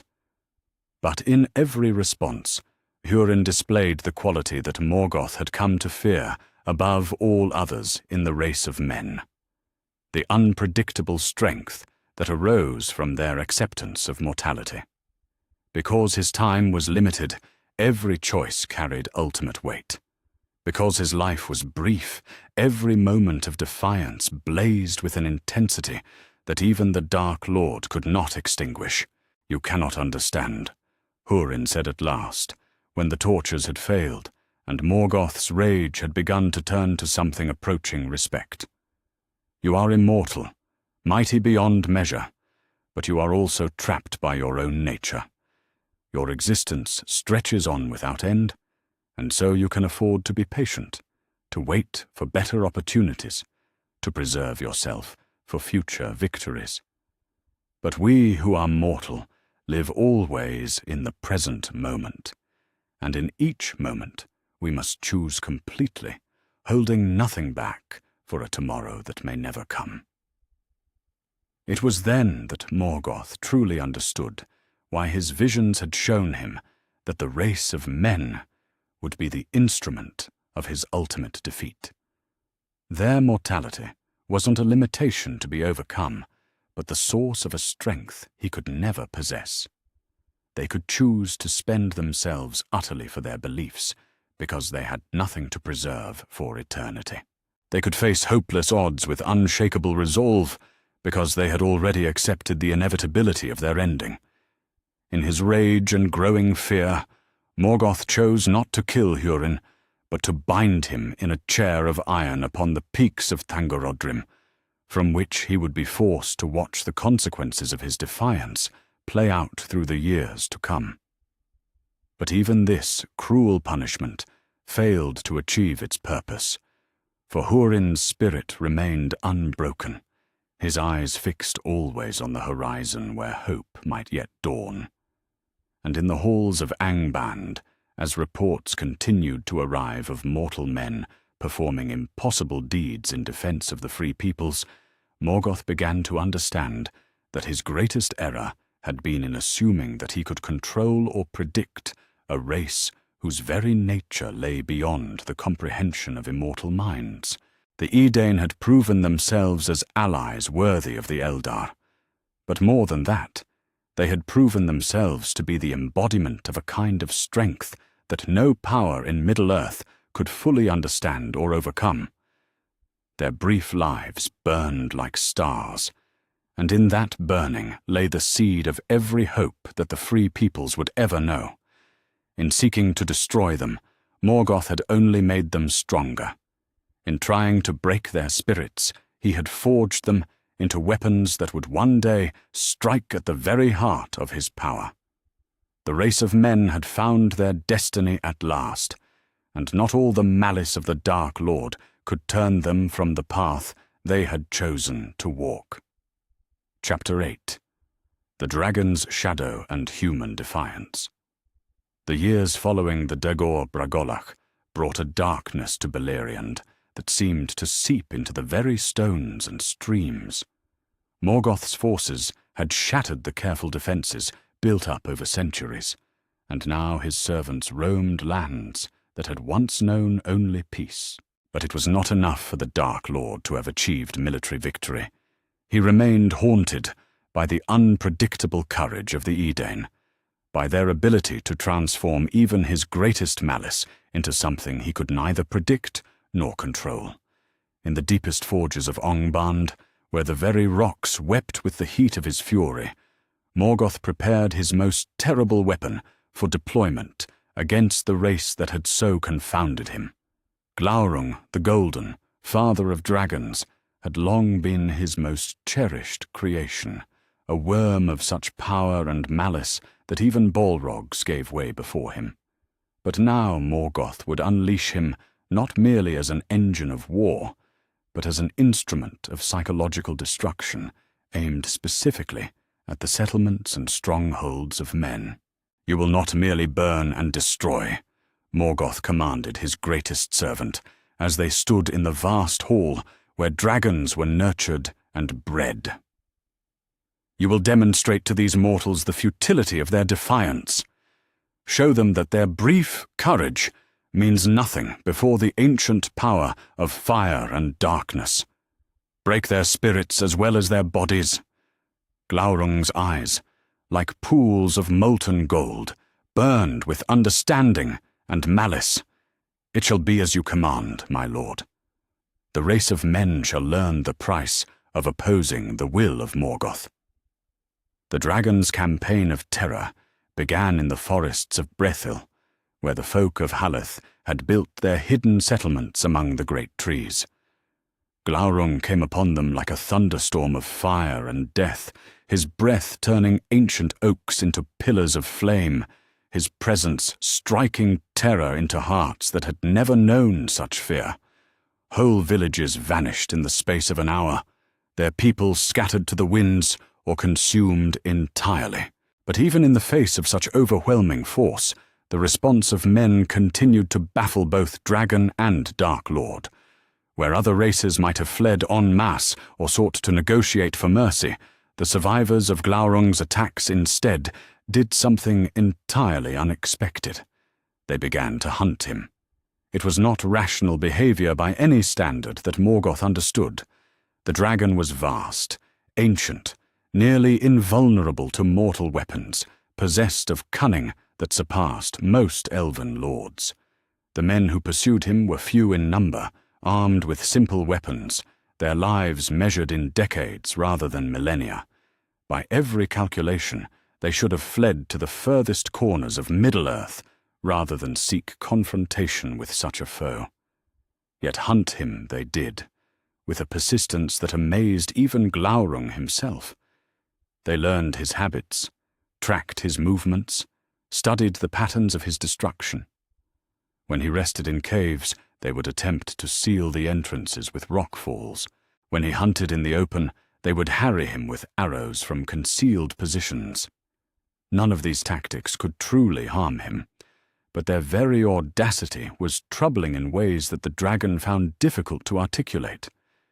It was in the ruined lands around Nargothrond that Glaurung encountered the most troubling example of human unpredictability in the form of a young warrior who called himself Turambar, the Master of Doom.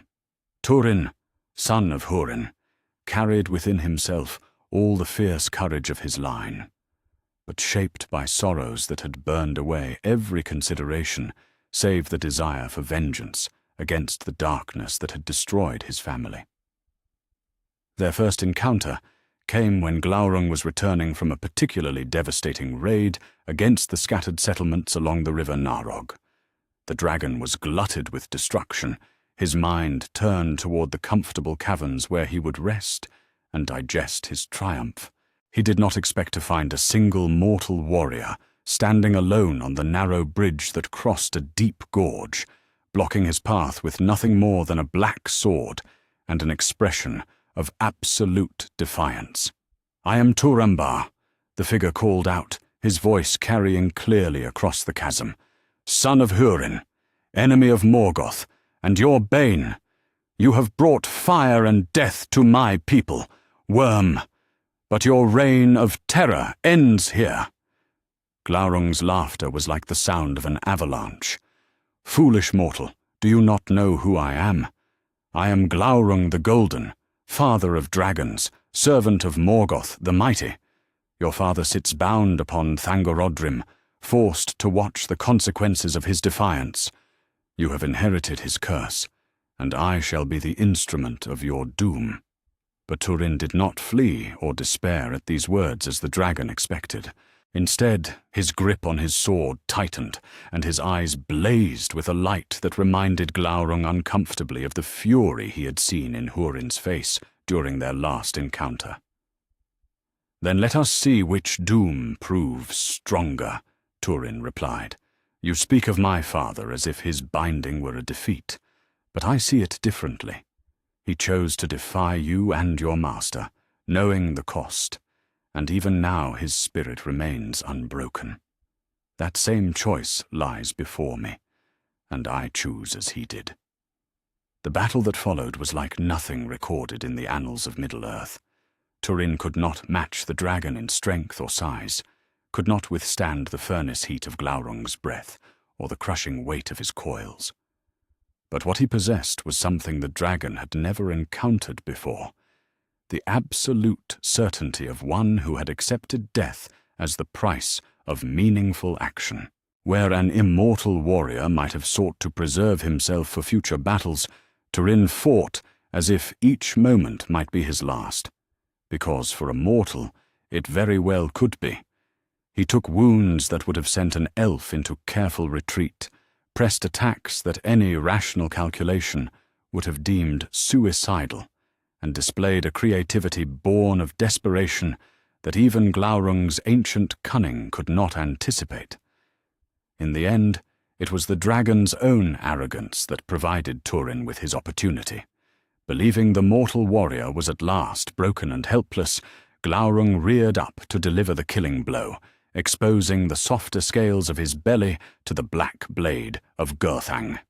Turin's final thrust drove the sword deep into the dragon's vitals, and both warrior and worm perished there on the bridge, their bodies falling into the chasm below. When word of Glaurung's death reached Angband, carried by the few orcs who had witnessed the battle from afar, Morgoth's rage was terrible beyond measure. But beneath the fury lay something far more disturbing: a growing sense of bewilderment at the nature of the foes he faced. "A single mortal destroyed my greatest dragon," he said to Sauron, his voice heavy with implications neither of them wanted to acknowledge. Not through superior strength or ancient magic, but through the simple willingness to spend his life without reservation for the sake of vengeance. How does one fight an enemy who considers death not a defeat, but merely another weapon to be wielded? But the dragon's death was only the beginning of a series of events that would further demonstrate the unpredictable nature of the race Morgoth had come to fear. In the hidden kingdom of Doriath, a mortal man named Beren had undertaken a quest that every rational mind deemed impossible: to steal a Silmaril from the very crown of Morgoth himself. The attempt should have ended in swift death or capture. No mortal had ever penetrated the defences of Angband and returned to tell the tale. But Beren carried with him something that even the Dark Lord's ancient cunning could not account for: the love of Luthien, daughter of Thingol, whose song could move the hearts of stone, and whose beauty could entrance even the servants of darkness. Together, the mortal man and the immortal maiden achieved what armies of elves had failed to accomplish. They passed through the gates of Angband, stood before the throne of Morgoth himself, and through a combination of courage, love, and sheer audacity, succeeded in cutting one of the Silmarils from the Iron Crown. The theft itself was devastating enough to Morgoth's pride, but what truly troubled him was the nature of the partnership that had made it possible. Beren's mortality, which should have made him the weakest link in any alliance, had instead provided the key to success. His willingness to risk everything for love had inspired Luthien to heights of power and daring that even she hadn't known she possessed. "Love," Morgoth mused as he nursed his wounded pride and his literally wounded hand where Beren's blade had cut away both Silmaril and finger. The mortals speak of love as if it were a strength rather than a weakness. They bind themselves to others through emotions that limit their options and constrain their choices. Yet somehow, this limitation becomes a source of power I cannot comprehend or counter. The pattern was becoming clear to him, though he refused to acknowledge it fully. Time and again, the race of men achieved the impossible, not despite their limitations, but because of them. Their mortality gave them urgency. Their brief lives made every moment precious. Their capacity for love and loyalty created bonds that could not be broken by force or corruption. The final demonstration of this principle came when Gondolin, mightiest of the hidden cities, fell at last to Morgoth's assault. The city had stood for centuries, its secret location and mighty defenses seeming to guarantee its safety against any attack. But treachery from within had revealed its position, and now dragons and balrogs stormed its gates while its people faced annihilation. Yet even in this darkest hour, it was the actions of mortals that provided hope for the future. Tuor, a man of the house of Hador, led the defense of the city with a courage that inspired both elves and men to deeds of desperate valor. But more importantly, he ensured the escape of his son, Arundel, a child whose mixed heritage of mortal and immortal blood would one day carry the hope of all free peoples to the uttermost west. As Morgoth stood among the ruins of Gondolin, surveying his greatest victory in centuries, he felt not triumph, but a growing unease. The city was destroyed, its people scattered, its king dead, yet somehow the most important prize had escaped him. Arundel would grow to become the greatest mariner of his age, and in his veins flowed the unpredictable courage of mortal men joined to the wisdom and nobility of the Elder. Even in victory, they deny me complete success, Morgoth brooded as he walked through the burning streets. Even when I crush their bodies and scatter their armies, something essential escapes, some spark of hope, some seed of future resistance that I cannot extinguish. In the throne room of Ongband, as reports continued to arrive of human resistance movements forming in the remote corners of Beleriand, Morgoth began to understand the true nature of his dilemma.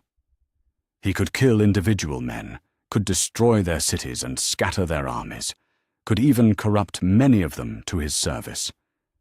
But he could not break the fundamental spirit that drove them, the spark of defiance that arose from their acceptance of mortality and their willingness to spend their brief lives in pursuit of meaning.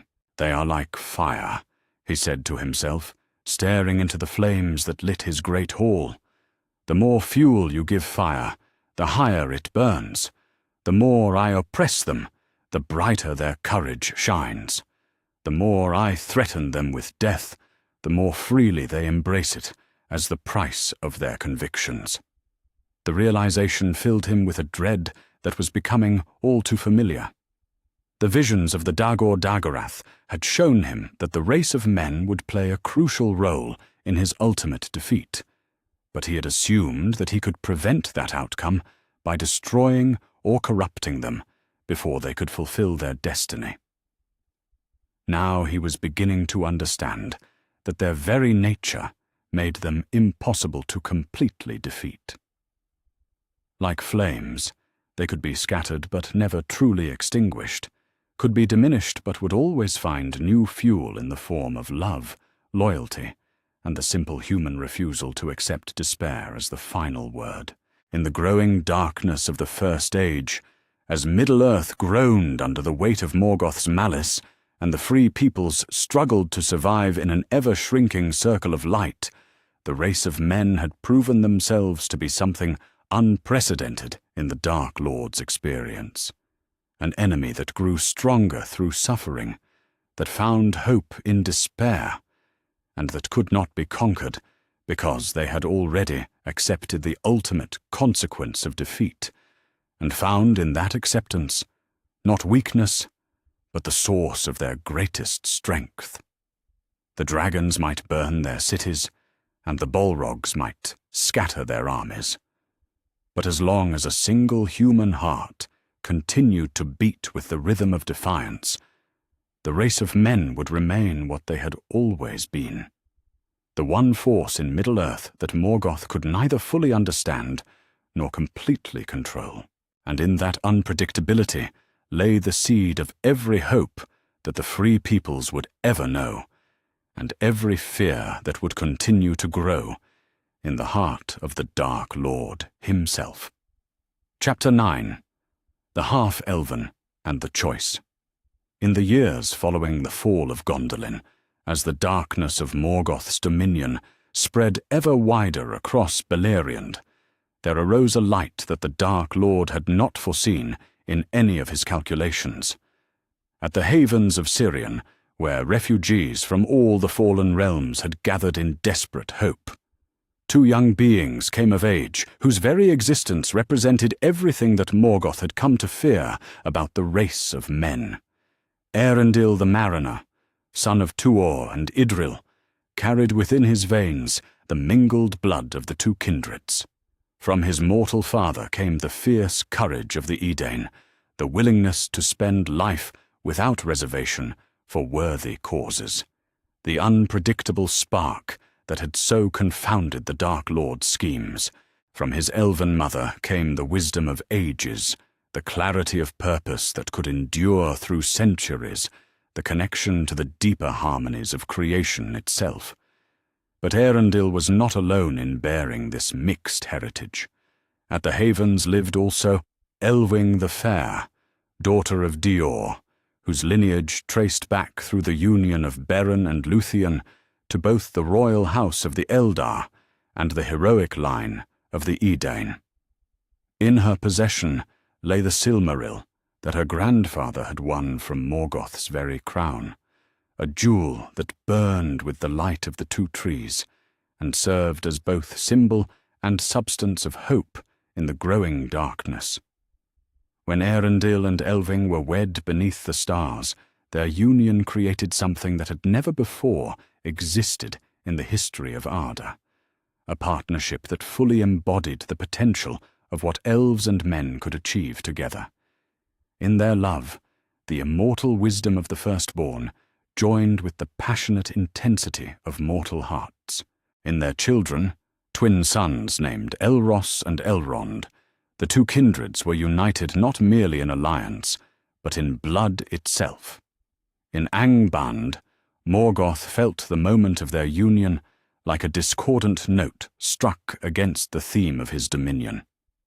Through his network of spies and servants, he had long watched the growing community at the havens, recognizing in their gathering the seeds of a resistance that might prove more dangerous than any army. But the marriage of Eärendil and Elwing represented something far more threatening than mere military alliance. "My lord," Sauron reported, as they stood in the highest tower of Angband, looking out over the wasteland that had once been beautiful Beleriand, the half-elven prosper at the havens.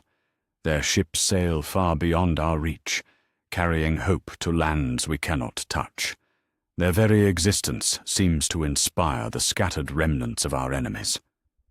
Morgoth's expression darkened as he contemplated the implications. "I begin to understand what I saw in my visions of the music," he said slowly. "The elves alone could be predicted, their responses calculated, their actions anticipated, based on their immortal nature. Men alone, for all their unpredictability, were limited by their brief spans and mortal weaknesses. But joined together," he did not finish the thought, but Sauron understood. The union of the two kindreds created something that was greater than the sum of its parts. The half-elven possessed the enduring strength of the Eldar joined with the passionate intensity of mortal hearts. They could plan with the patience of immortals, but act with the urgency of those who understood the precious nature of time. They bridged two different approaches to existence, creating new possibilities that neither race alone could achieve. "What would you have me do, my lord?" Sauron asked, though he dreaded the answer. The Dark Lord's growing desperation had led to increasingly extreme measures, and the lieutenant could sense in his master's bearing the signs of barely controlled panic. "We must break this union before it can bear fruit," Morgoth declared, his voice carrying the weight of absolute command. "Send word to our agents among the remnant of Gondolin's people. Let there be discord sown between the races. Let old grievances be remembered and new ones created. The half-elven must be isolated from their people, their children corrupted or destroyed, their bloodline ended before it can spread." But even as he gave these orders, Morgoth knew in his heart that they would likely fail. The union of Arundel and Elwing was not a political arrangement that could be dissolved through cunning or a military alliance that could be broken through force. It was a joining of hearts and souls that transcended the categories by which he understood power and dominion. The children that had resulted from this union were living proof of something that challenged the very foundations of his worldview. Elros and Elrond, still young by the measure of either race, already displayed qualities that belonged fully to neither elves nor men, but to something new, something that partook of both natures while being limited by neither. In Elros, the mortal heritage burned bright, but tempered by elven wisdom and foresight. He possessed the human capacity for decisive action, but informed by understanding that could span centuries. In Elrond, the immortal nature predominated, but quickened by the passionate intensity of human emotion. Each child represented a different balance of the same fundamental unity, and both embodied possibilities that Morgoth had never contemplated. The true test of their nature came when the sons of Feanor, driven to madness by their oath, fell upon the Havens in their final attempt to reclaim the Silmaril. The attack that followed was terrible beyond measure, pitting elf against elf in a kinslaying that echoed the ancient tragedy of Olqualonda. In the chaos that ensued, Elwing faced a choice that would define the fate of all Middle-earth. Rather than see the Silmaril fall into the hands of kinslayers, she cast herself into the sea, the jewel clasped to her breast. By the power of the holy light she bore, she was transformed into a great white bird and flew to where Arundel waited aboard his ship Vingilot, far out in the western waters. "My husband," she said, when she had regained her true form upon his deck, the Silmaril still blazing in her hand. "Our people are scattered, our home destroyed, our children lost in the chaos of war. But the light endures, and with it the hope of all who still resist the darkness." It was then that Arundel made the decision that would change the course of the world. Taking the Silmaril and binding it to the prow of his ship, he set sail for the uttermost west, seeking to reach Valinor itself and plead for the intervention of the Valar in the war that was destroying Middle-earth. The journey that followed was one that no mortal had ever attempted, a voyage beyond the circles of the world into realms that had been forbidden to the children of Ilúvatar since the rebellion of the Noldor. But Arendel's mixed heritage gave him advantages that no pure blood of either race could have possessed. His mortal courage enabled him to attempt the impossible, while his elven nature allowed him to navigate the secret paths that led to the Blessed Realm.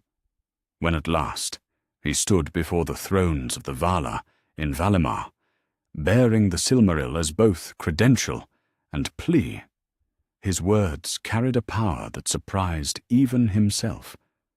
He spoke not merely as a representative of one race or kingdom, but as the living embodiment of the unity between the two kindreds, as proof that elves and men could achieve together what neither could accomplish alone. "Lords and ladies of the West," he said, his voice ringing clear in the halls where no mortal voice had been heard since the elder days. "I come to you not as herald of any single people, but as child of both the races that you have created. In my veins flows the blood of elves and men united, and in my heart burns the hope that their union represents. Middle-earth dies beneath the shadow of Morgoth's malice, but it need not perish if you will lend your aid to those who still resist." The Valar, who had long debated whether to intervene in the affairs of Middle-earth, found in Eärendil's plea something that moved them to action as no purely elven or human appeal could have done. Here was living proof that their separate creations could indeed become one people, that the music they had helped to weave had indeed produced harmonies more beautiful than any single voice could achieve. The decision was made. The host of Valinor would sail for Middle-earth, and the War of Wrath would begin. But it was not merely the military implications of this decision that filled Morgoth with dread as word reached him of Eärendil's success. It was the realization that the half-elven had accomplished something he had believed impossible. They had created new melodies in the music of creation, harmonies that arose from the union of different natures into something greater than either alone. "They are writing new songs," he said to himself as he paced the iron floors of his throne room, his mind wrestling with implications that threatened the very foundations of his understanding. The music was supposed to be complete, the themes set from the beginning. But these half-elven are creating variations that I never heard in the Ainulindale, possibilities that were not written into the original design. The children of Eärendil and Elving would soon face the choice of the half-elven, the decision of whether to be counted among the immortal Eldar or the mortal Eden. But Morgoth began to understand that this choice itself was something new in the world, a freedom that had not existed before the union of the two kindreds.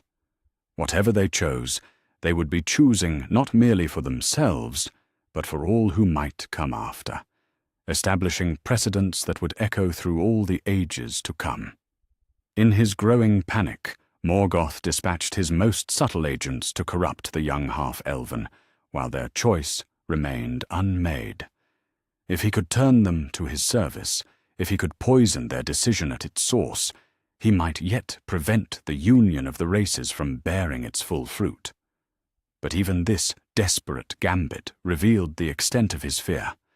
For the first time in his existence, he was attempting to corrupt not merely individuals, but the very concept of choice itself. The attempts failed, as deep in his heart he had known they would. The half-elven children possessed something that his corruption could not touch, a nature that had been forged in the union of different strengths, a perspective that could see beyond the limited categories by which he understood existence. They could not be fully predicted because they represented something genuinely new in the world, a harmony that had never before been sung.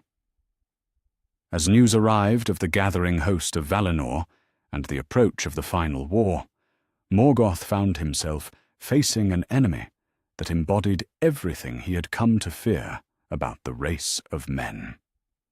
The half-elven were living proof that mortality and immortality could enhance each other rather than limiting each other, that the brief intensity of human life could strengthen rather than weaken the enduring wisdom of the Eldar. In the growing light that heralded Eärendil's return, sailing now as herald of the Valar, with the Silmaril blazing upon his brow, Morgoth saw the reflection of his own ultimate defeat. The union of the two kindreds had created something beyond his power to control or corrupt, something that could sing new themes in the music of creation itself. The half-elven would make their choices, and whatever those choices were, they would establish new patterns in the world. Some would choose mortality and become the founders of royal lines among men, bringing elven wisdom to mortal kingdoms. Others would choose immortality and become bridges between the races for as long as the world endured. But all would represent the possibility of unity, where Morgoth had sought to create only division, harmony where he had tried to sow discord. Standing in his throne room, as the first distant glimmer of the approaching host became visible on the western horizon, Morgoth finally understood the true meaning of his visions of the Dagor-Dagorath. The race of men would indeed be the instrument of his downfall, but not because they were strong in themselves. Rather, it would be their capacity to unite with other races, to create new possibilities through love and friendship, to write new verses in the great song of creation. The half-elven had shown the way. In their union of mortal and immortal, in their bridging of different natures, in their creation of choices that had never existed before, they had demonstrated that the music of the Ainur was not a finished composition, but a living symphony that could grow and change and incorporate new themes that even its original composers had not foreseen. And in that recognition lay the seed of every hope that would sustain the free peoples through the dark years ahead, and every fear that would grow in the heart of the Dark Lord as he prepared for the final battle that would determine the fate of his rebellion against the harmonies of creation itself. Chapter 10. The Host of Valinor and Men's Choice. The dawn that broke over Middle-earth on the day the host of Valinor first appeared upon the western shores was unlike any that had risen since the elder days began. For centuries, the sky had been darkened by the smoke of Morgoth's forges and the ash of his burning. But now a great wind arose from the sea, bearing with it the scent of flowers that bloomed in the undying lands, and the sound of trumpets that had not been heard since the world was young. From the deck of Vingulot, flying now above the clouds with the blazing Silmaril upon its prow, Arundel looked down upon a sight that filled his half-mortal heart with awe and terror in equal measure. Behind him came a fleet beyond counting, the ships of the Vanyar and the Noldor, bearing warriors whose faces shone with the light of Valinor, and whose swords had been forged in the deeps of time. At their head sailed Eönwe, herald of Manwe, and beside him rode the Maiar in forms of power and beauty that mortal eyes could barely comprehend. But it was not the glory of this heavenly host that held Arendel's attention as they approached the beleaguered shores of Beleriand. It was the sight of the scattered remnants of mortal men huddled in their hidden refuges and ruined settlements, who now faced the greatest choice in their people's brief history. In the dark fastness of Angband, Morgoth felt the approach of the host like a physical weight upon his spirit. For the first time since his rebellion began, he faced enemies who matched him in power and surpassed him in righteousness. The Valar had at last stirred themselves to direct action, and their intervention would inevitably lead to his defeat and binding. But even in this darkest hour, his thoughts turned to the race that had so confounded him throughout the ages. "Send forth the heralds," he commanded Sauron, his voice heavy with desperate cunning. "Let word go out to every tribe and settlement of men that still draws breath in Middle-earth. The time for half measures is past. They must choose now, finally and irrevocably, between the mercy I offer and the destruction that the returning exiles will bring upon all who have dwelt in these lands." The message that went forth from Angband was crafted with all the skill that eons of corruption had taught the Dark Lord. To the descendants of those tribes that had never left Hildorian, he offered dominion over the ruined lands of the West. To the scattered remnants of the Easterlings and Southrons who had served him in the wars, he promised rich rewards and eternal life for their continued loyalty.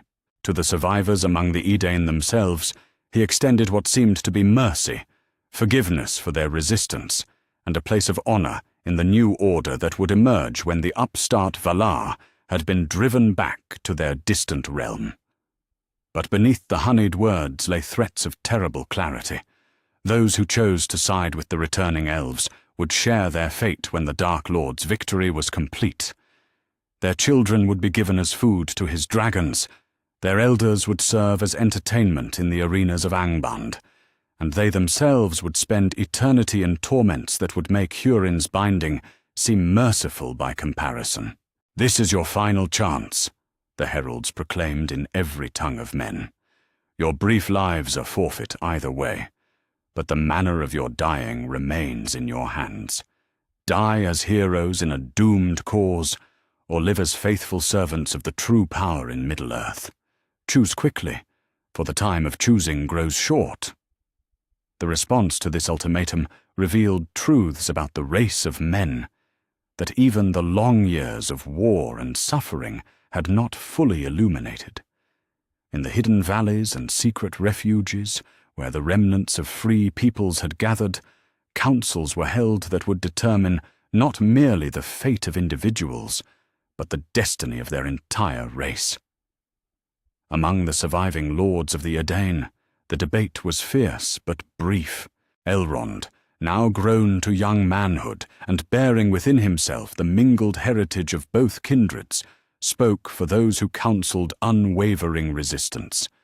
"We have seen what manner of mercy Morgoth offers to those who serve him. The Easterlings who fought at his command were consumed by their own hatred. The Southrons who bowed before his altars became no better than orcs in their cruelty. There is no true life in his service, only a corruption that makes death seem sweet by comparison." But others among the assembly were not so certain. Borthund the Wise, eldest among the survivors of Ladros, raised concerns that could not be easily dismissed. "We are few and scattered, and weary beyond measure. The children born since Gondolin's fall have known nothing but war and flight, and the daily expectation of death. Is it not cruel to condemn them to destruction for the sake of principles they are too young to understand?" The debate continued through the night, but it was settled not by argument, but by the arrival of an unexpected voice.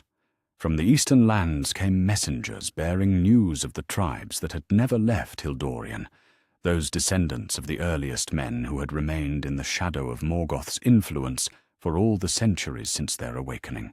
"We bring word from our kindred in the distant lands," their spokesman declared. "When Morgoth's heralds came among us with their offers and threats, our people remembered the ancient songs that have been passed down through all the generations since the awakening. Songs that speak of a light that called our ancestors westward, of a hope that endures beyond the circles of the world, of a gift that transforms even death into victory." The message they carried was simple but profound. Even among those tribes that had never escaped Morgoth's direct influence, even among peoples that had been taught his lies for centuries, there remained those who chose the light. Families and clans throughout the eastern lands were abandoning their homes, taking up what few possessions they could carry, and beginning the long journey westward to join the final battle against the darkness. "If those who have suffered longest under the shadow still choose to resist," Borthund said quietly, "then what manner of cowards would we be to choose otherwise?" The decision, when it came, was not unanimous, but it was decisive. The free men of Beleriand would stand with Gil-galad and the host of Valinor, whatever the cost. But more than that, they would send out their own heralds to every corner of Middle-earth, calling upon all who still remembered their true nature to join them in the final confrontation. The muster that followed was unlike anything that had been seen since the world was made. From the hidden refuges of Beleriand came the last of the Edain, their faces marked by suffering, but their spirits unbroken. From the distant lands of Rhûn and Harad came tribes that had not seen the light of the West for centuries, yet still answered the call of their ancient heritage. Even from the very borders of Angband itself came refugees who had escaped the Dark Lord's dominion in the chaos that preceded the great battle. Gilgadal, High King of the Noldor, looked upon this growing host with wonder and growing hope. In all the long years of our exile, he said to Ernwe, as they stood overlooking the great encampment, we have seen the Edain display courage beyond measure.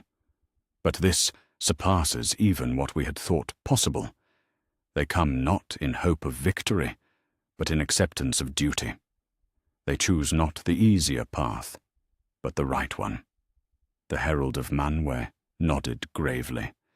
This is why the Vala have at last chosen to intervene, not for the sake of the Eldar alone, nor to reclaim the Silmarils, but because the race of men has proven itself worthy of the trust that Ilúvatar placed in them. They have shown that mortality need not mean weakness, that brief life can burn with the brightness of stars. But among the ranks of men, there were those who embodied this truth most clearly. From the line of the kings of Númenor that was to be, came a young lord named Elendil the Tall, whose wisdom and courage marked him as one destined for great deeds. Though he could not know it, his lineage traced back through the half-elven to the earliest unions of the two kindreds, and in him the nobility of both races found its fullest expression. We go to war not for conquest or glory, Elendil proclaimed as he addressed the assembled host of men, but for the simple right to determine our own fate.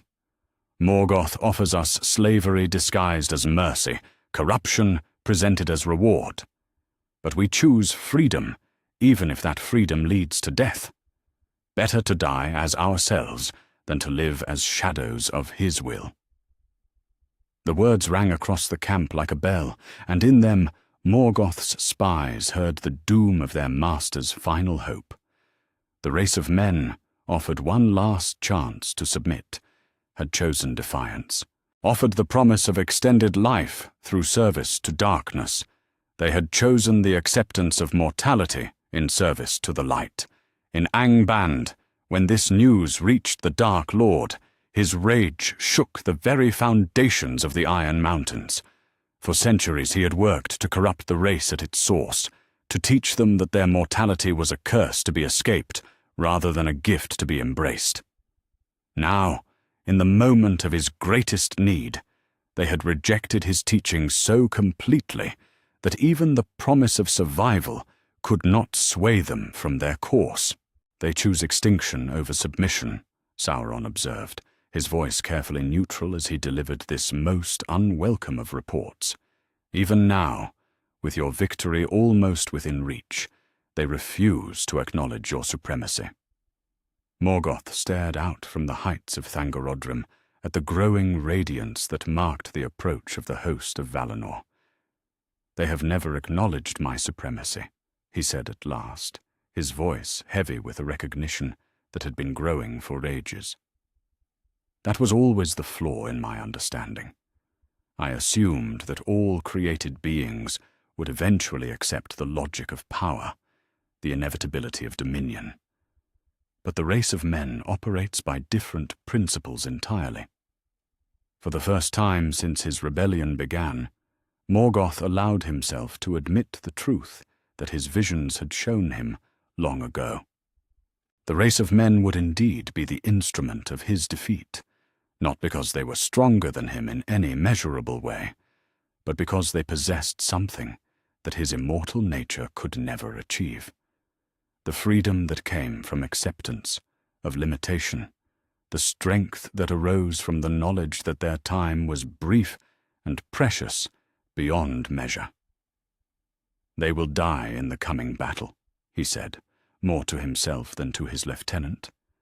Many of them will perish, perhaps most, but their deaths will not be defeats, because they will have chosen the manner of their dying, and in that choice lies a victory that transcends any military outcome. The realization filled him with a despair deeper than any he had known since the binding of his power in the music of the Ainur. He had spent ages trying to break a people who were already broken by mortality, by limitation, by the certain knowledge that their individual songs would end. But in accepting that brokenness, they had found a wholeness that his eternal existence could never achieve. As the host of Valinor made landfall, and the final battle began to take shape, Morgoth understood at last why his visions had filled him with such dread. The war of wrath would not merely be a contest of arms between the forces of light and darkness. It would be a demonstration that the race he had feared and tried to corrupt for so long had achieved something that even the Valar respected and honored: the wisdom to choose meaning over survival, purpose over preservation, love over life itself. In the growing thunder of the approaching storm, as dragons stirred in the deepest pits, and Balrogs emerged from their ancient dwellings, the race of men prepared for their final examination. They had passed every test that suffering could devise, had proven their worth through trials that would have broken immortal spirits.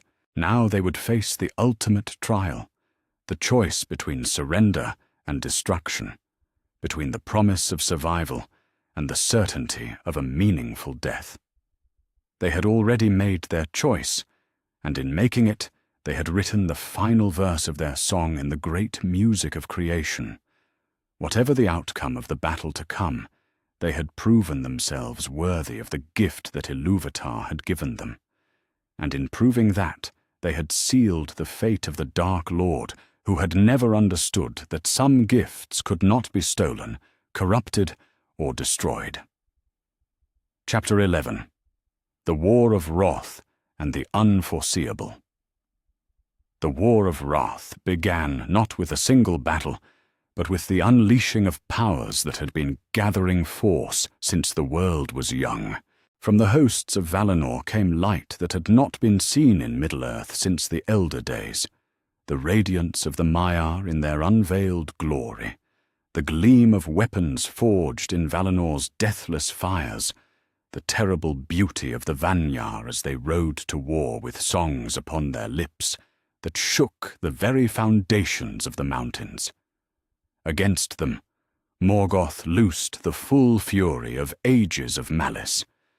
From the deepest pits of Angband came creatures that had never before walked beneath the sun, dragons beyond count, Balrogs whose whips of flame could crack the very stones of the earth, and orcs in numbers like the sands of the sea.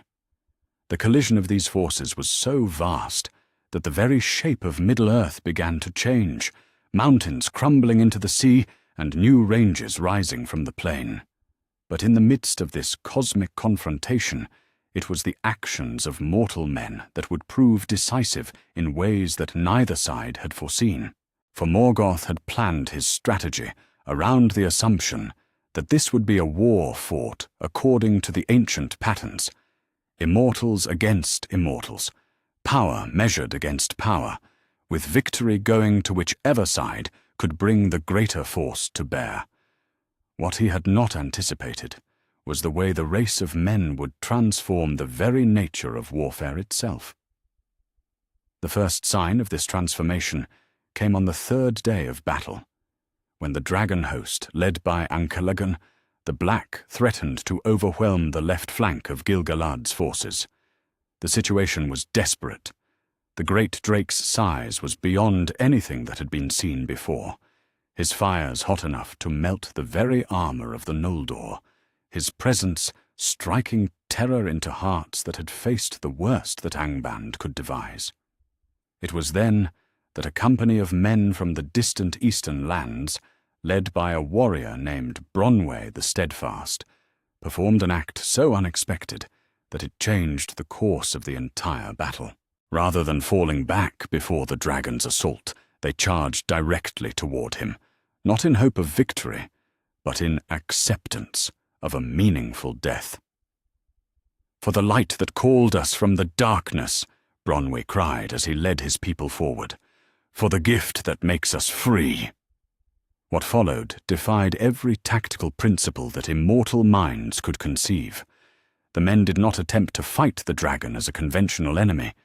Instead, they used their mortality itself as a weapon. Knowing that their brief lives were forfeit regardless, they threw themselves into positions where no rational warrior would venture, creating opportunities for their allies by accepting certain death. Some flung themselves directly beneath Ankerlagen's claws, their deaths creating moments of imbalance that allowed elven archers to find their mark. Others charged into the dragon's flames, their willingness to burn serving as a distraction that enabled the mire to close within striking distance. Still others simply stood their ground, in positions that immortal beings would have abandoned, creating anchor points around which the entire battle line could stabilize. The dragon was not destroyed by their sacrifice, but something far more important was achieved. They had demonstrated a form of courage that confounded every calculation Morgoth had made. Their actions were not rational in any sense that his immortal mind could comprehend, yet they were devastatingly effective precisely because they operated by principles he could not predict or counter. From the heights of Thangorodrim, Morgoth watched the battle unfold with growing horror. His forces were not merely being defeated, they were being confounded by tactics that made no sense according to any logic he understood. Everywhere he looked, he saw men performing acts of seemingly senseless heroism that nonetheless achieved crucial strategic objectives. When his Balrogs broke through the center of the Allied line, threatening to split the host of Valinor in two, it was a group of men from Numenor's royal line who threw themselves into the gap. They could not match the demons in strength or endurance, but their willingness to spend their lives without reservation bought precious time for Gil-galad to organize a counterattack. When his orcs attempted to flank the main army by scaling the northern mountains, they found their path blocked by companies of mortal warriors who had somehow anticipated the movement, despite having no mystical foresight. The men had simply reasoned that if they were desperate enough, they would try such a route, and their ability to think like desperate beings enabled them to outguess enemies who thought only in terms of power and dominion. Most troubling of all, when Morgoth attempted to use the ancient arts of corruption and despair to break the morale of his enemies, he found that his powers had no effect on those whose time was already limited. The men faced his threats of eternal torment with the calm certainty of those who knew their suffering would be brief. They met his promises of extended life with the dismissive contempt of those who had learned to find meaning in endings rather than fear in them. "My lord," Sauron reported as he returned from a desperate reconnaissance of the battlefield, "the mortals fight as if they welcome death. Our traditional tactics of intimidation and psychological warfare are useless against them. They respond to threats of destruction by charging toward the source of the threat." Morgoth's response was to unleash powers that he had held in reserve since the earliest days of his rebellion. From the deepest vaults beneath Angband, he called forth the Ungoliant spawn that had lurked in darkness since the world's foundation. He summoned spirits of malice that had never taken physical form, binding them into shapes of terror designed to drive any thinking being into madness. He even attempted to tear open the very foundations of Arda, seeking to unleash the chaos that lay beneath creation itself. But each escalation only served to reveal new aspects of human unpredictability. When faced with horrors beyond description, the men responded not with paralysis or surrender, but with innovations that their brief lifespans had uniquely equipped them to conceive. Elendil the Tall, leading a company of Númenóreans against a horde of spider demons, developed new formations on the battlefield itself, adapting ancient tactics to meet threats that had never existed before. His mortal mind, unburdened by the weight of eternal memory, could conceive of solutions that immortal strategists would never attempt. "We cannot outfight them," he called to his warriors as the creatures swarmed towards them. "But we can outthink them. They expect us to break and flee. Instead, we advance and embrace. They seek to divide us through fear. Instead, let us unite through acceptance of our fate." The tactic that followed was unprecedented in the annals of warfare. Rather than maintaining defensive formations, the men deliberately fragmented their lines, creating dozens of small groups that moved independently through the enemy ranks. Each group was too small to represent a significant threat, but too numerous and unpredictable for the spider creatures to coordinate against effectively. The result was chaos, but chaos that somehow favored the forces of light. The demons, accustomed to facing enemies that fought according to rational principles, found themselves unable to adapt to opponents whose tactics changed moment by moment based on immediate circumstances rather than long-term planning. It was in the midst of this bewildering battle that Morgoth made the decision that would seal his fate. Recognizing that conventional warfare could not achieve victory against such unpredictable foes, he chose to abandon Angband and take the field himself, determined to crush the rebellion through the direct application of his personal power. His emergence from the Iron Mountains was like the breaking of a dam that had held back an ocean of malice. The very air around him burned with the heat of his fury, and the ground cracked and split beneath his feet. In his hand he bore Grond, the hammer of the underworld, and his presence alone was enough to drive lesser beings to their knees in terror. But even this ultimate escalation failed to achieve the effect he intended. The men who faced him on the field of battle did not flee or surrender. Instead, they began to sing. The songs they sang were not the complex harmonies of elven lore or the ancient themes of the Ainulindala.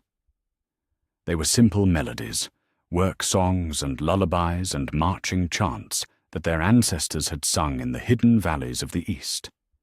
But in those simple themes lay something that even Morgoth's vast power could not overcome: the unshakable certainty of people who had found meaning in their mortality. "We are the children of the dawn," they sang as they advanced toward the Dark Lord himself. "Brief in our time, but strong in our purpose. We choose the light that fades over the darkness that endures, the love that ends over the hate that lasts forever." For the first time since his rebellion began, Morgoth felt the touch of something that might almost have been called fear. These mortals sang not in defiance of their limitations, but in celebration of them. They had transformed the very curse he had taught them to see in their mortality into a source of strength that no immortal power could break or comprehend. The battle that followed was like nothing recorded in the histories of the world. Morgoth struck down hundreds of the mortal warriors with each blow of his mighty hammer, but still they advanced, their ranks closing seamlessly around the gaps torn by his fury. They could not match his strength or endure his presence for long, but they could do something he had never encountered before. They could choose the manner and meaning of their deaths. It was in that moment of seeming triumph, as Morgoth raised Grond to deliver what he believed would be the final blow against the assembled forces of the Free Peoples, that the true price of human unpredictability became clear. For while he had focused his attention on the obvious threat before him, he had failed to account for possibilities that only mortal minds could conceive. High above the battlefield, Eärendil had been circling on Vingilot, waiting for the moment when all of Morgoth's attention would be fixed on the armies below. The half-elven mariner carried within his veins the courage of both kindreds, but it was his mortal heritage that enabled him to attempt what no purely elven mind would have risked, a direct assault on the Dark Lord himself while he was engaged in combat.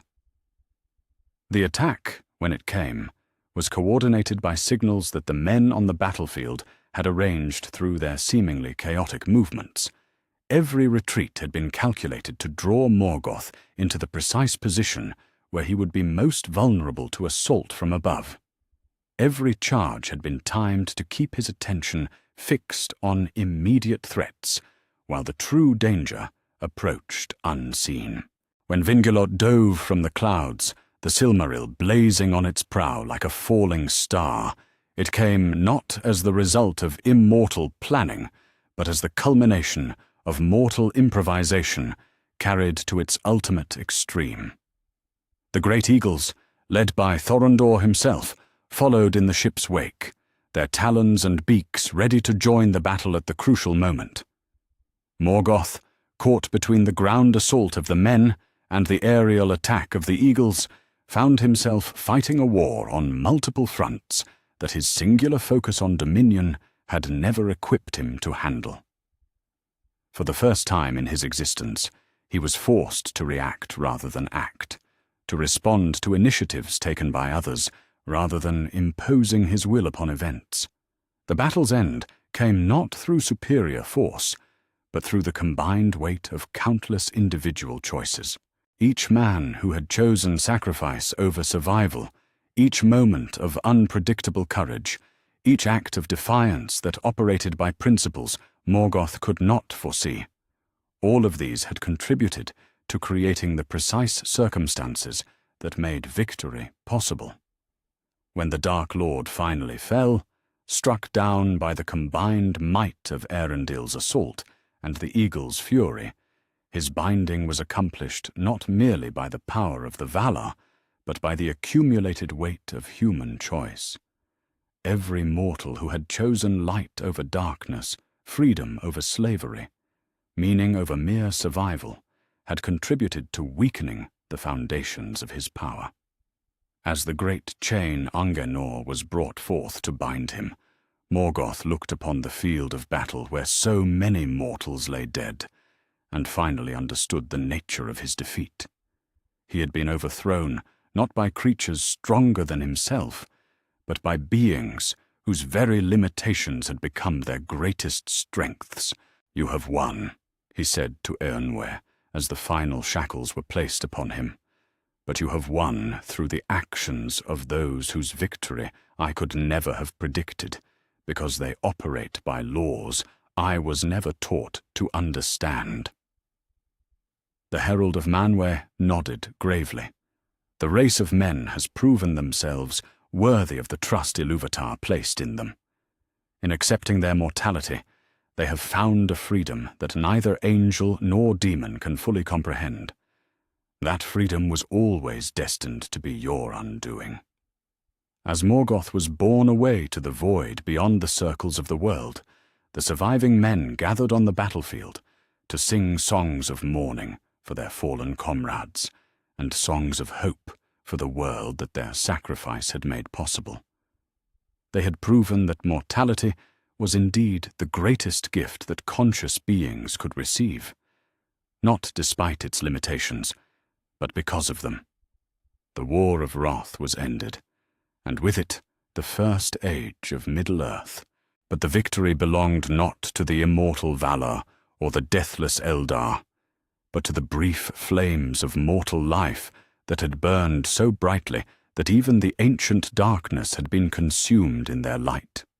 In the silence that followed the battle, as the sun set on an age of shadow and rose on a time of hope, the race of men had fulfilled the destiny that Morgoth had glimpsed so long ago in the music of the Ainur. They had become the instrument of his defeat, not through strength or magic, but through the simple willingness to spend their precious, irreplaceable lives in service to something greater than themselves. And in that spending, They had written the final verses of their first great song in the music of creation, verses that would echo through all the ages to come, reminding every generation that true victory comes not from avoiding death, but from choosing how to meet it, not from extending life, but from filling it with meaning, not from seeking dominion over others, but from finding freedom within oneself. Chapter 12. Legacy of Fear and the Second Music. In the silence that followed the binding of Morgoth, as the great chain Angenor bore the Dark Lord through the door of night into the void beyond the circles of the world, his final thoughts were not of rage or revenge, but of a recognition that had been growing in him through all the long ages of his rebellion.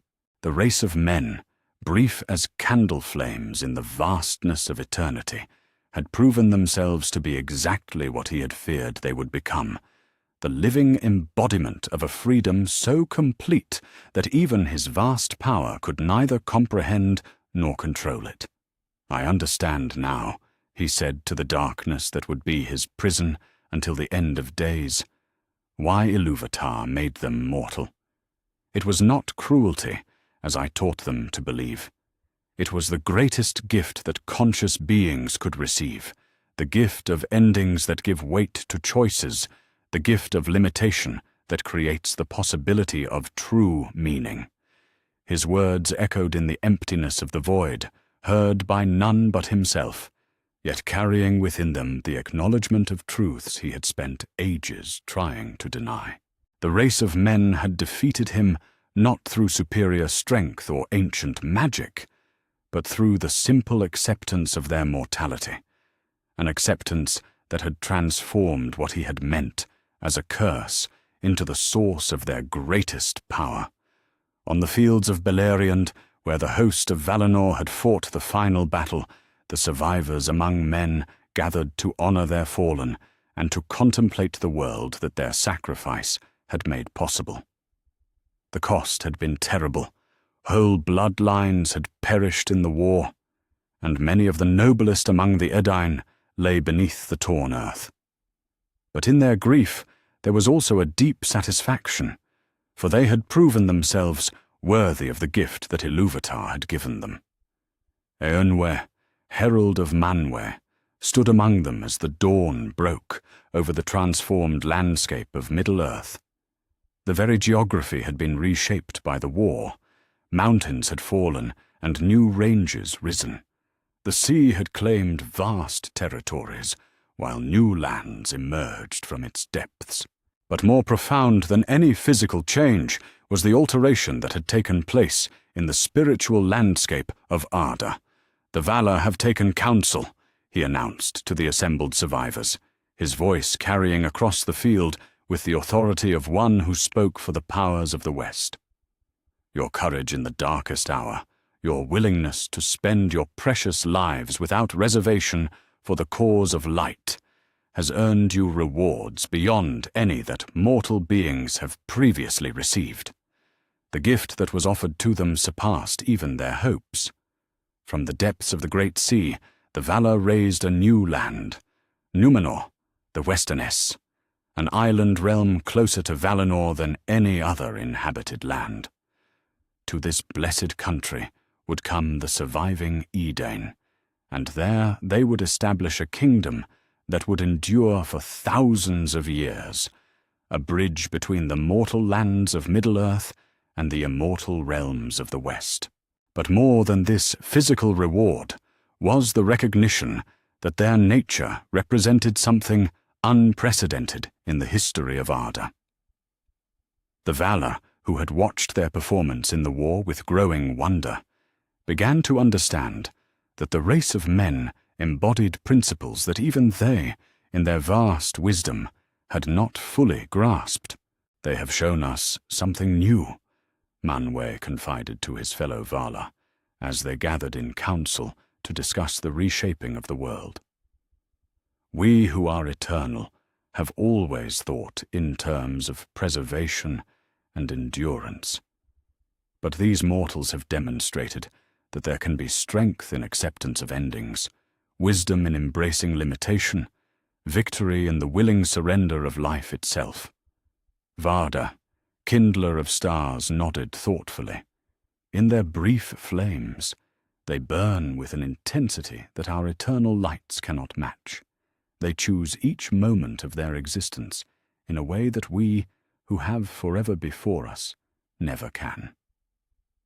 Perhaps this is what Eru intended, that consciousness should find its fullest expression not in endless duration, but in the precious weight of limited time. Even as they celebrated their victory and planned for their reward, the wisest among men understood that their story was far from complete. The prophecies spoke of a time yet to come when Morgoth would break free from his prison, when the world would face its final trial in the Dagor-Dagorath, the last battle that would determine the ultimate fate of all creation. Gil-galad, High King of the Noldor, spoke of this destiny to Elendil as they stood together, overlooking the harbour, where the ships that would bear the Edain to Númenor were being prepared. Your people have proven themselves in this age, but greater trials await. The Dark Lord is bound, not destroyed, and prophecy speaks of his return when the world grows old and the guards grow weary. Elendil's response carried within it the same certainty that had driven his people through all their trials. Then we shall be ready, my lord. Our children and our children's children shall remember what we have learned, that mortality is not weakness but strength, that endings give meaning to existence, that the brief flame of human life can burn bright enough to illuminate even the deepest darkness. But it was not merely their readiness for future battles that marked the legacy of men's resistance to Morgoth. In the deeper harmonies of creation itself, changes were taking place that would transform the very nature of existence. The music of the Ainur, which had seemed complete since the world's foundation, began to generate new themes, melodies that arose from the union of mortal and immortal perspectives, harmonies that could only be created by beings who understood both the weight of eternal responsibility and the precious urgency of limited time. Eärendil, sailing now between earth and heaven with the Silmaril upon his brow, became the living symbol of this new possibility. In his veins flowed the blood of both kindreds, and in his song, for he sang as he sailed through the paths of the sky, the themes of mortality and immortality found their perfect synthesis. "Listen," Elrond said to his brother Elros, as they watched their father's light moving among the stars. "Do you hear how his song has changed? It carries within it melodies that neither purely elven nor purely human voices could achieve. He sings themes that bridge the gap between ending and enduring, between the finite and the infinite." Elros, who had chosen the path of mortality and would become the first king of Númenor, smiled with understanding. "And we who follow will carry those themes forward, each generation adding new verses to the great song. Our mortality will not silence us. It will enable us to sing harmonies that immortal voices could never achieve." The prophecies spoke of even greater music yet to come. At the end of all things, when the world had grown old and the final battle was fought and won, there would be a second music of the Ainur, a song more beautiful than the first, because it would include not only the voices of the holy ones, but the themes that mortal beings had contributed to creation. In this ultimate symphony, the race of men would not be mere listeners but full participants, their brief lives having taught them melodies that even the Valar had never imagined.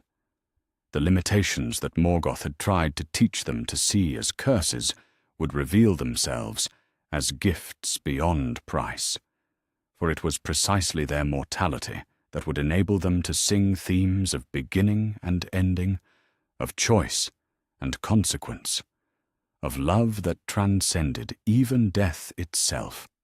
As the ships bearing the Edain toward their new home disappeared beyond the horizon, those who remained in Middle-earth began to understand the full significance of what had been accomplished. The defeat of Morgoth was not merely a military victory. It was proof that the universe operated according to principles deeper and more beautiful than mere power and dominion. He feared them because he could not understand them, Círdan the shipwright observed, as he watched the last sail vanish into the western distance.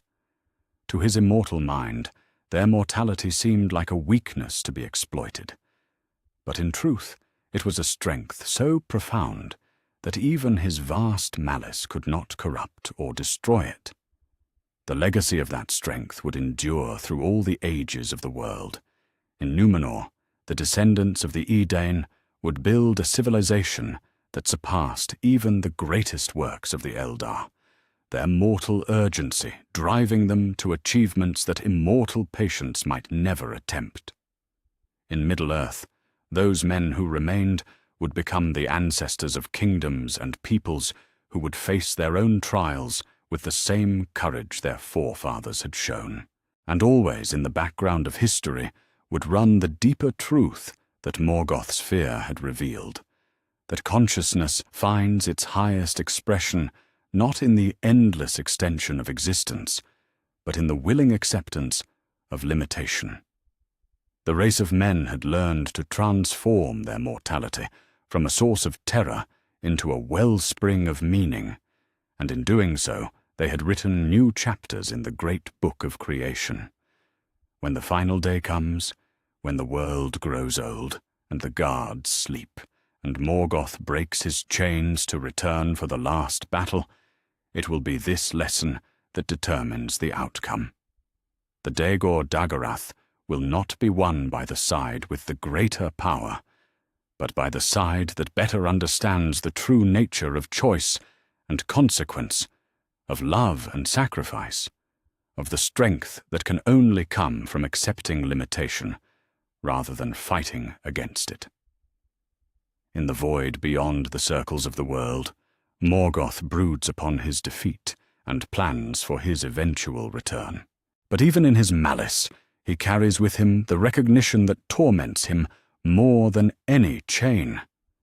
The knowledge that he was defeated not by equals, but by beings whose very nature transcended his understanding. The race of men, in all their brief mortality, had proven themselves to be the children of a music deeper than power, servants of harmonies more beautiful than dominion, carriers of themes that even the mightiest of the Ainur had never learned to sing.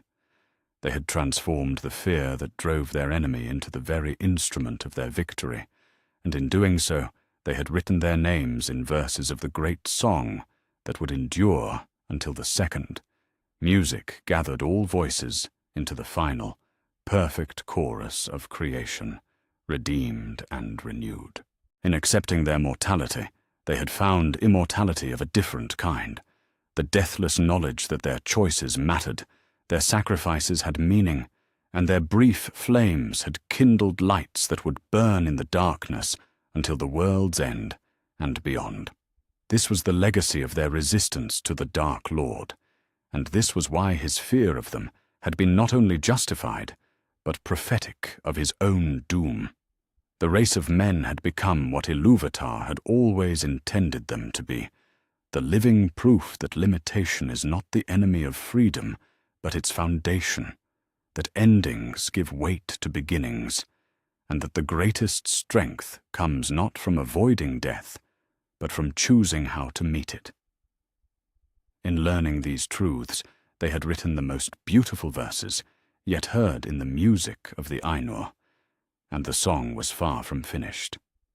The second music awaits, and when it comes, the voices of men will be among those that sing the world into its final, perfect form, not as subjects of a greater power, but as full participants in the creation of beauty beyond imagination, the beauty that can only arise when mortality and immortality, limitation and freedom, ending and beginning find their perfect synthesis in the eternal dance of creation itself. This was Morgoth's fear, and this was its fulfillment. The race he could never understand had become the race that would ultimately redeem even his rebellion, transforming his discord into harmony, his malice into the raw material for melodies more beautiful than any he had ever attempted to create. In their victory lay not his destruction, but the promise of his eventual transformation. For in the second music, all voices would join in the celebration of creation perfected, and even the Dark Lord's themes would find their place in the ultimate song of redemption and renewal.